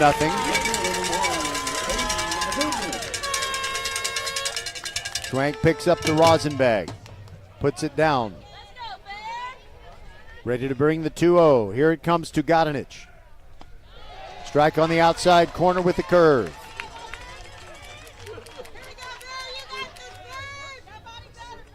Two and one. Schwank rocks and delivers. Another strike on the outside corner, same location. And it's 2-2. Godinich asks for time, steps out ever so briefly. Schwank brings the 2-2. Ground ball to short. Poirier scoops, fires, bounces it in, and got him. Oh, that was a tough play for Weston Cockrum. It wasn't one of those quick picks right close to your glove. It was about 3 or 4 feet in front of him. He scooped it, kept the foot on the bag, and whoa, Nelly. That could have been very revolting. Lucas Dunn now stands in. Foster trying to push it to Game 3 later this evening. Not much later. Lucas Dunn, 1 for 3, lefty hitter, the third baseman for Santa Fe. First pitch from Schwank, fastball on the outside corner, strike one.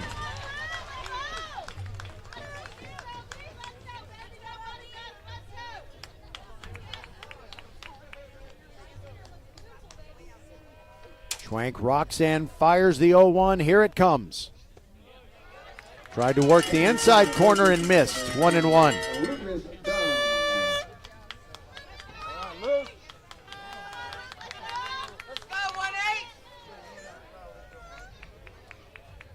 One pitch to Dunn.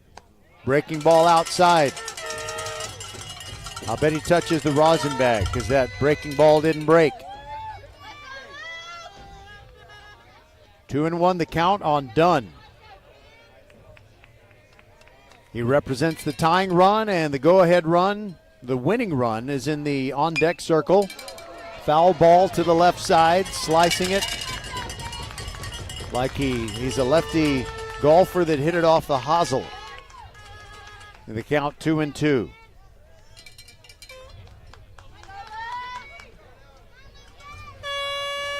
Schwank has been a workhorse.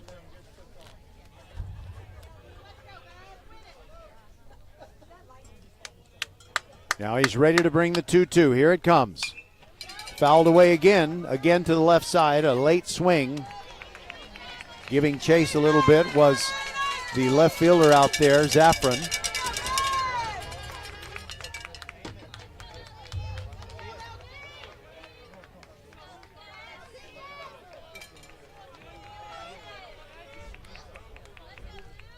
Schwank rocks and fires the 2-2.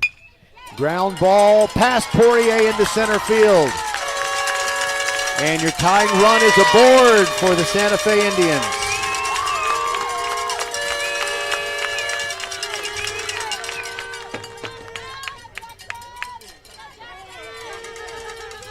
Now Higgins comes up.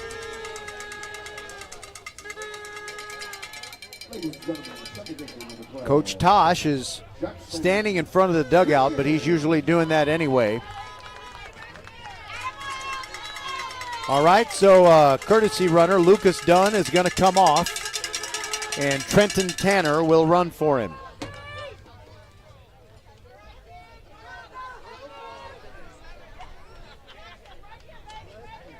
And Higgins, who has singled and doubled tonight, 2 for 3, always dangerous.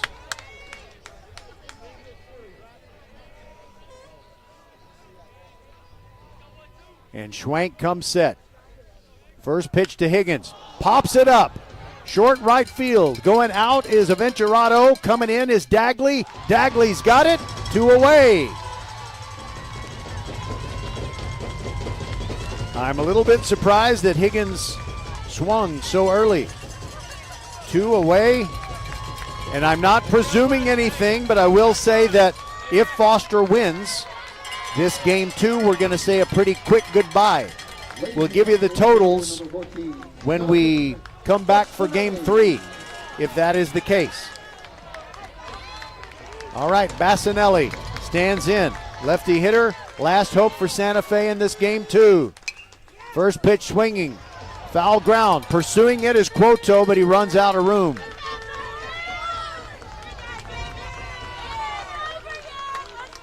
Quoto goes back to his third base spot. Zaffron back to his spot in left field. 0-1, the count on Bassinelli.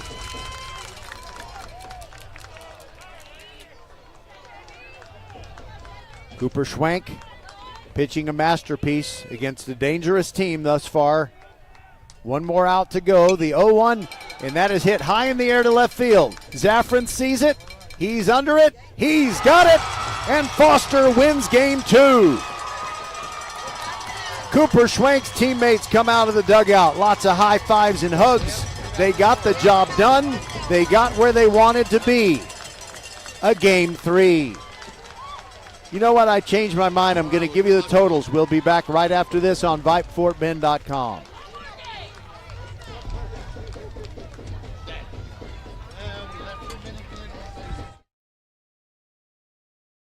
I'm what you might call very good at hide and seek. This one time, my parents had to round up the whole neighborhood to track me down. It was a mess. A lot of tears. Well, now that we got Xfinity, we have Wi-Fi all over the house, including all my favorite super secret hiding spots. So I can kill time in here by streaming my shows and... Ha! Found you. The heck? How? You left Find My tablet on.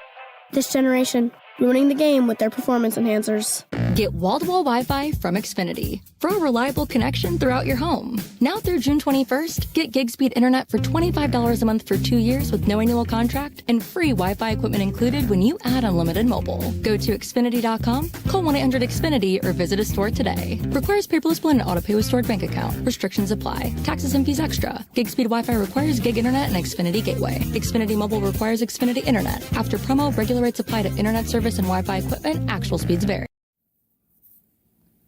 May 7 is your lucky number at First Iron Automotive. $37 for synthetic blend oil changes, $57 for full synthetic oil changes, and $79 for AC performance check and diagnostic special.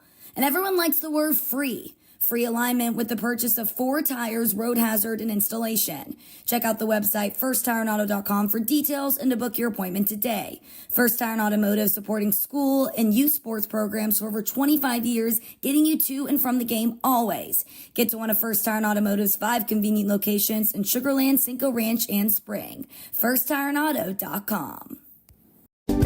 Archer Volkswagen showroom is open, and our team's excited to help you. Visit our sales department Monday through Saturday from 9 a.m. to 9 p.m. Or bring your car in for service from 7 a.m. to 7 p.m. Monday through Friday, and Saturdays from 9 a.m. to 2 p.m. We're closed on Sundays to rest and recharge with our families, so we can serve you well through the week. We hope to see you soon.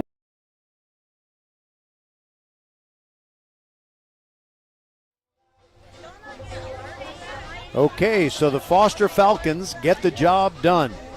4 runs for the Falcons on 7 hits.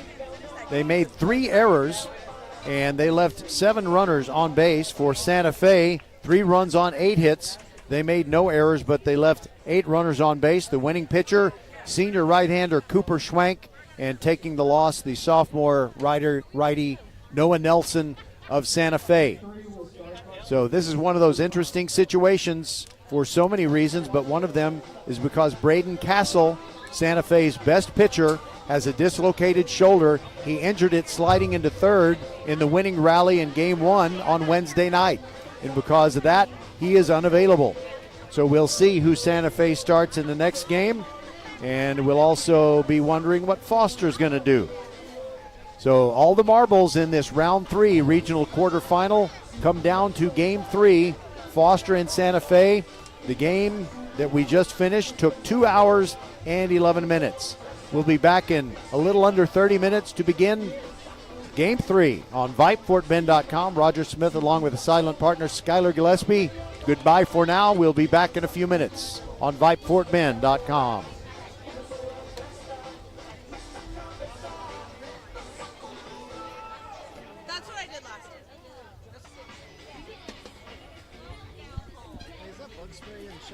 Skylar, I am streaming again. Ellipsis, let me know if you hear me.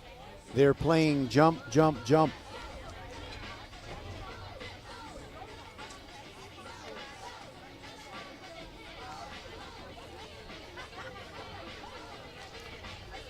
All right, here we are, streaming the test. All right, let's see here.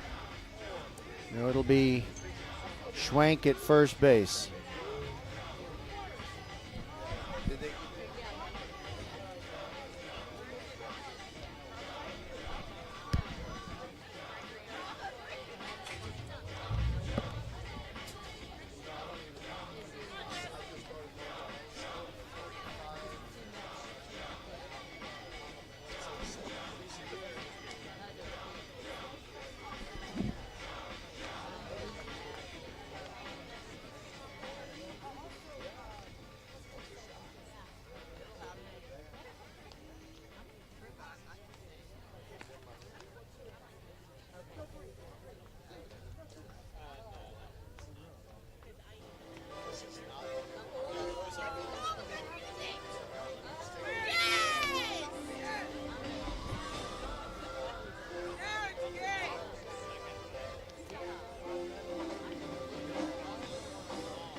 Okay, 7:47 is when we will go live. Okay, got to write down another lineup here. Okay, visitors, Santa Fe in this game 3. Home is Foster, G3, baby. G3, baby. Okay. Did you see what I mean?